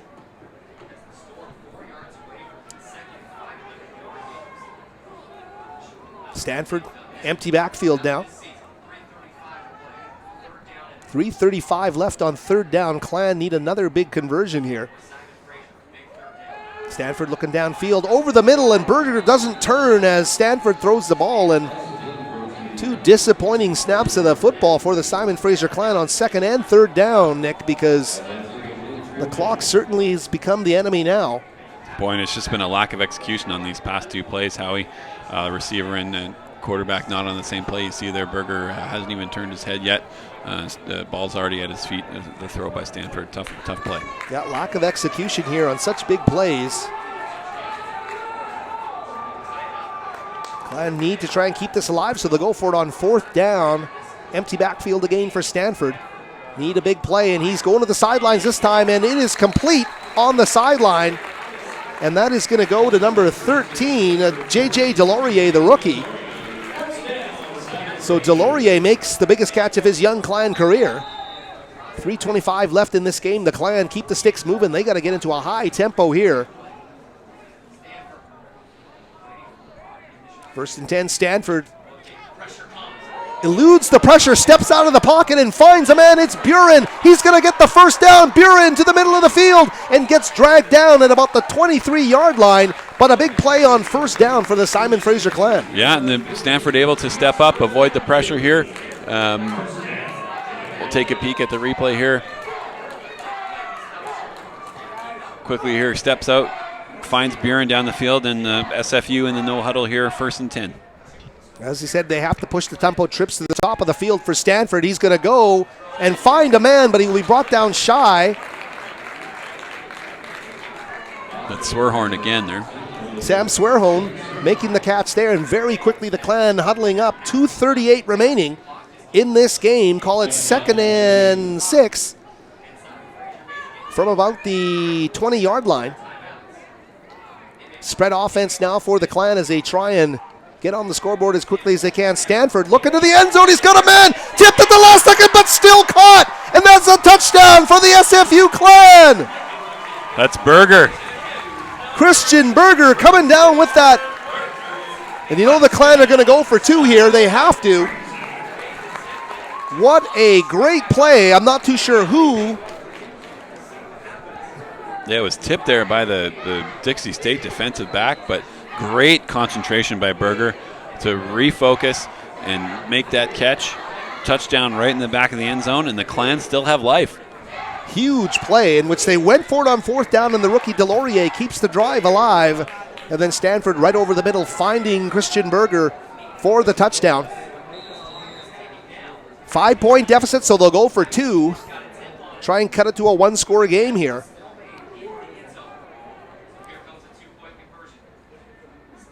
Going for 2 here, Stanford. And it's caught. It's going to go to Buren for the 2-point convert. And just like that, Nick Sersky, this game has got a completely different complexion with 2:19 remaining. Boy, that big 4th down conversion there early in the drive, Howie, and then look at this nice slant here by Buren running inside. Perfect timing by Stanford, able to find him on the left side, just right inside the goal line. 2-point conversion is good, and SFU down by 3.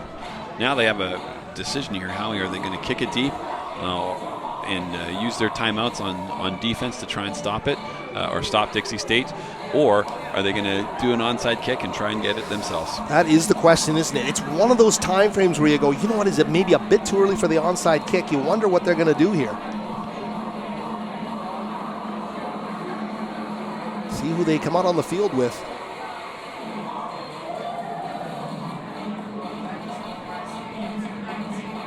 I still think you got enough time to get the ball back if you're... But defensively, they haven't been able to stop him very often in the second half. You're right, so those 2 huge big plays have been a killer. So we'll see. Dixie State is definitely lined up looking for the onside kick. There's no question about that. The ball has to travel 10 yards, of course, and see if Simon Fraser, certainly Dixie State is expecting it. We'll see what Doherty does here.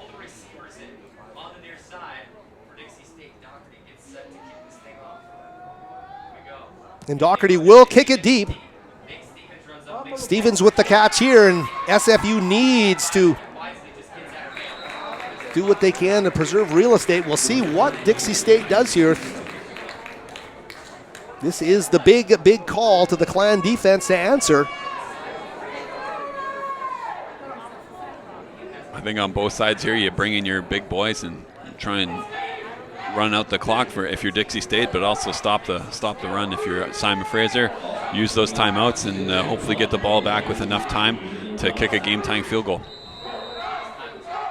1st and 10 from the 25 of the Red Storm. It's a keeper, and they will limit the gain by the freshman quarterback, Blackner. Call it about 2nd and 7 here. Yeah, that's a good play. You know, they fell for it down near the end zone when Blackner took it himself and he had daylight, but right there, good spy there by I think it was the safety came down and made that tackle on Blackner. SFU takes their timeout. I believe it's their first, so they have 2 more to go. So they can stop Dixie State here and still get the ball back if, of course, they can stop them. Well, this is what it's all about in terms of execution. This is why you practice. This is where you build belief as a young team under a first-year head coach, Kelly Bates, trying to take your biggest step forward in the GNAC this season. These Clan defenders already out on the field, and they are fired up and ready here.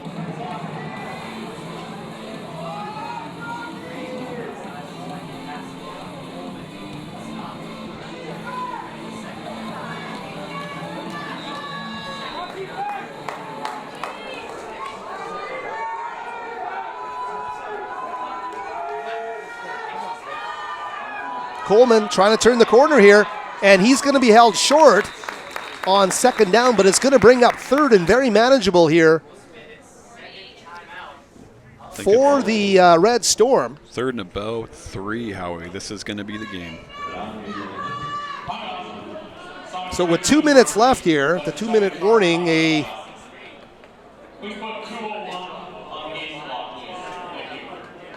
third and 4 it looks like here. 3rd and 4.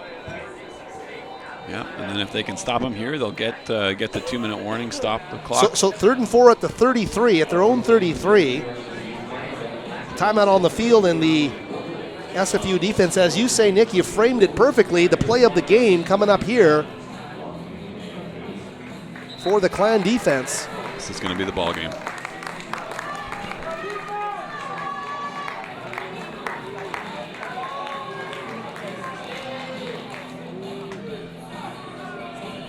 Well, they've added a second to the clock, indeed.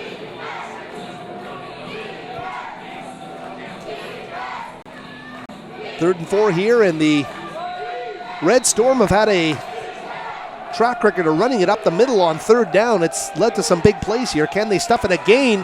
They go for the keeper, and they will hold them short of the 1st down, it looks like. So Blackner is going to get held short, and they're going to have to have a decision here, Howie. It's 4th and a long one. That'd be pretty gutsy if they decide to go for it. I think if you're Dixie State, you bring out your punting unit and let your defense decide this game. Well, they hold Blackner on the keeper, and as you say, bring up 4th and short, and you can go both ways with this, but I gotta think they're gonna bring the kicking unit on the field.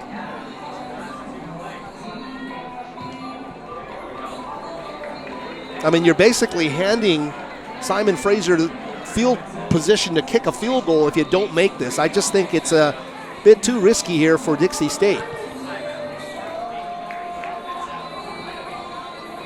Well, we're going to have to see how they're going to break their huddle soon. Anderson is on the field, so I think SFU thinks...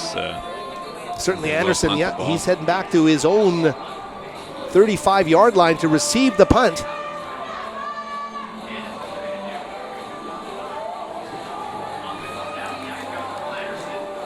So they're going to go for it, and Anderson now sprinting off the field. Line up like they're going for it, Howie. See if they just try and draw them offside. And then 4th and 1, you're right. Discipline needed here for the Clan. No. And take a timeout. Oh, are we getting that on the other side there? Looked like the end didn't moved. Didn't quite break the plane.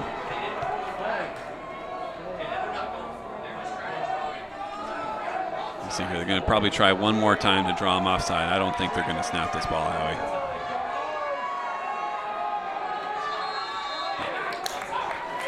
And they take their timeout. Boy, I'll tell you, that was close with Duckhorn on the far end there. Oh, boy, Looked he like Martin leaned. Duckhorn just, he boy. leaned, but we'll see. I'm not sure if he did break the plane here. Can't quite. Yeah, he did kind of. Oh boy, leaned, but the offensive line didn't move, and they weren't able to draw them offside. So here we go. They're going to bring the drama right to the end here on 4th down, and we'll see if Anderson gets back out there into punt return formation.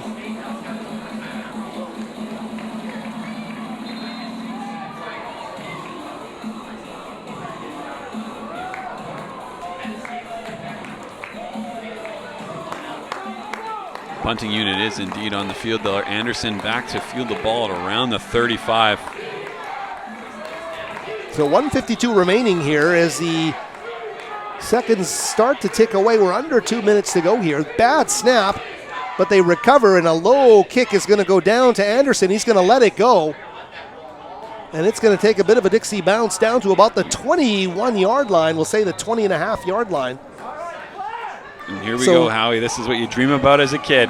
80 yards between you and what you want to do here. A field goal can tie it with 1:40 left. A touchdown could potentially win it. And we'll see how things go here for the Simon Fraser Clan offense.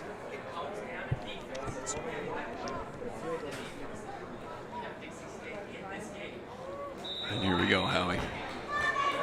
So Simon Fraser at their own 20. Empty backfield for Stanford. Trips to the near side of the field, and Stanford is going to have it batted at the line of scrimmage. That was number 92, Remington Kelly, I believe, the redshirt freshman. And he had Delorier on a post route over the middle, and I'm not sure if that's where the ball was going, but unfortunately big it got mitt gets knocked up there. down. Boy, Yeah. that was some kind of vertical. So a valuable down taken from the Clan here. They're down to 2nd down. 1:35 left here as the Clan now on 2nd down from their own 25. Stanford finds a man, but he's going to get dragged down immediately. That's Anderson. Boy, So a small gain there is going to bring up a 3rd and long here, with a game hanging in the balance here for Simon Fraser. That's not what they want, Howie. The clock keeps moving and only about a yard. See what they can do here on 3rd down. So Clan very quickly back into their stance, and Stanford with that empty backfield quickly assesses the situation, looks down the field, and a pass right at the markers is caught by Anderson, and they're going to give it, wow, the referee's giving it a nice spot, and they will give it. And he'll get the first down. He'll get the first down. And in NCAA football, the clock stops here, so they reset the sticks. Although the clock kept going there. Stanford to the sidelines this time. Very quickly getting out of bounds there. Number 13, that looked like Delorier. Gets out of bounds at about the 40. So Delorier there with that big catch. So 2nd and 3 here from the 40-yard line. So J.J. Delorier, couple of catches in this game as a pure freshman out of St. Thomas More. Here is the quarterback stepping up. Stanford, to the sidelines. Man wide open on the sidelines, Delorier.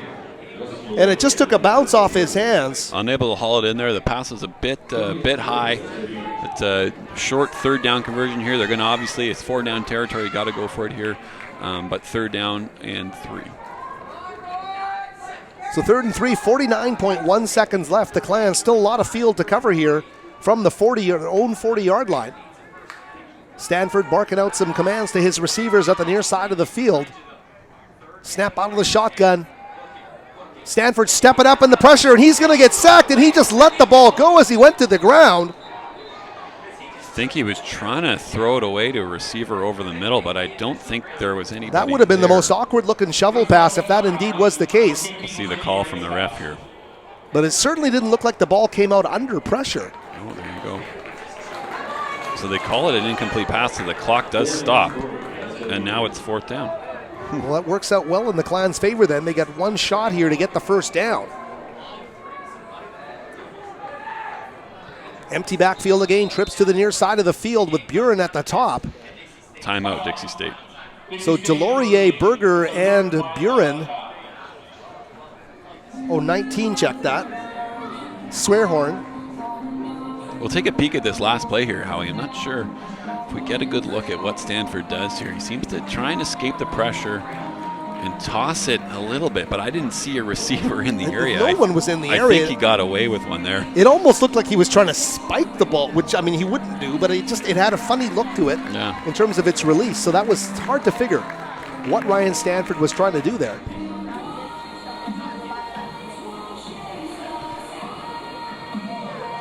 Now this is going to be their last shot here, Howie. 4th and 3.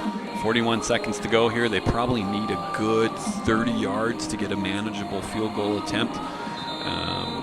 But if you get the first down here, get up, set your offense, and quick plays. It's going to be quick, and it's going to hopefully be to the sidelines and get out of bounds, stop the clock. Well, it's Berger, Swearhorn, Delorier, Buren, and Berger in that receiving group. Trips to the near side of the field. 5 wide in a wide open, no backfield, no running back set here. Play of the game here as Stanford throws it, and it's going to bounce off Buren, the receiver. And Dixie State is going to win this football game. No flags on the play. No flags on the play, and it looked like that. Pretty good coverage there. That quick slant in. I think that was Buren. And he couldn't quite hang on. So this Clan team is going to hit the road next week, and they will be at South Dakota Mines, of course, back on October the 24th. They'll play Western Oregon here at Swangard Stadium at 1 o'clock, but the key message here, there is no such thing as a moral victory here. This Simon Fraser Clan team is growing up in the GNAC, but they need to get wins, and an unfortunate turn of events, a lack of execution. On a lot of counts, they gave some great entertainment today, Nick Sersky. There were some big plays, some inspiring drives. They brought the crowd to their feet, but they gave up too many big plays. Yeah, and we talked about it before the game. They're susceptible to those big plays. Fortunately, five too many of them all game, Howie. But unfortunately, that's the way it goes. I thought offensively, when you put up 35 points, you expect to win a game. But unfortunately, defensively, those big plays really made the defense. Want to thank folks for tuning in here on Clan TV. Again, the final score, Dixie State 38, Simon Fraser 35. We'll see you again against Western Oregon.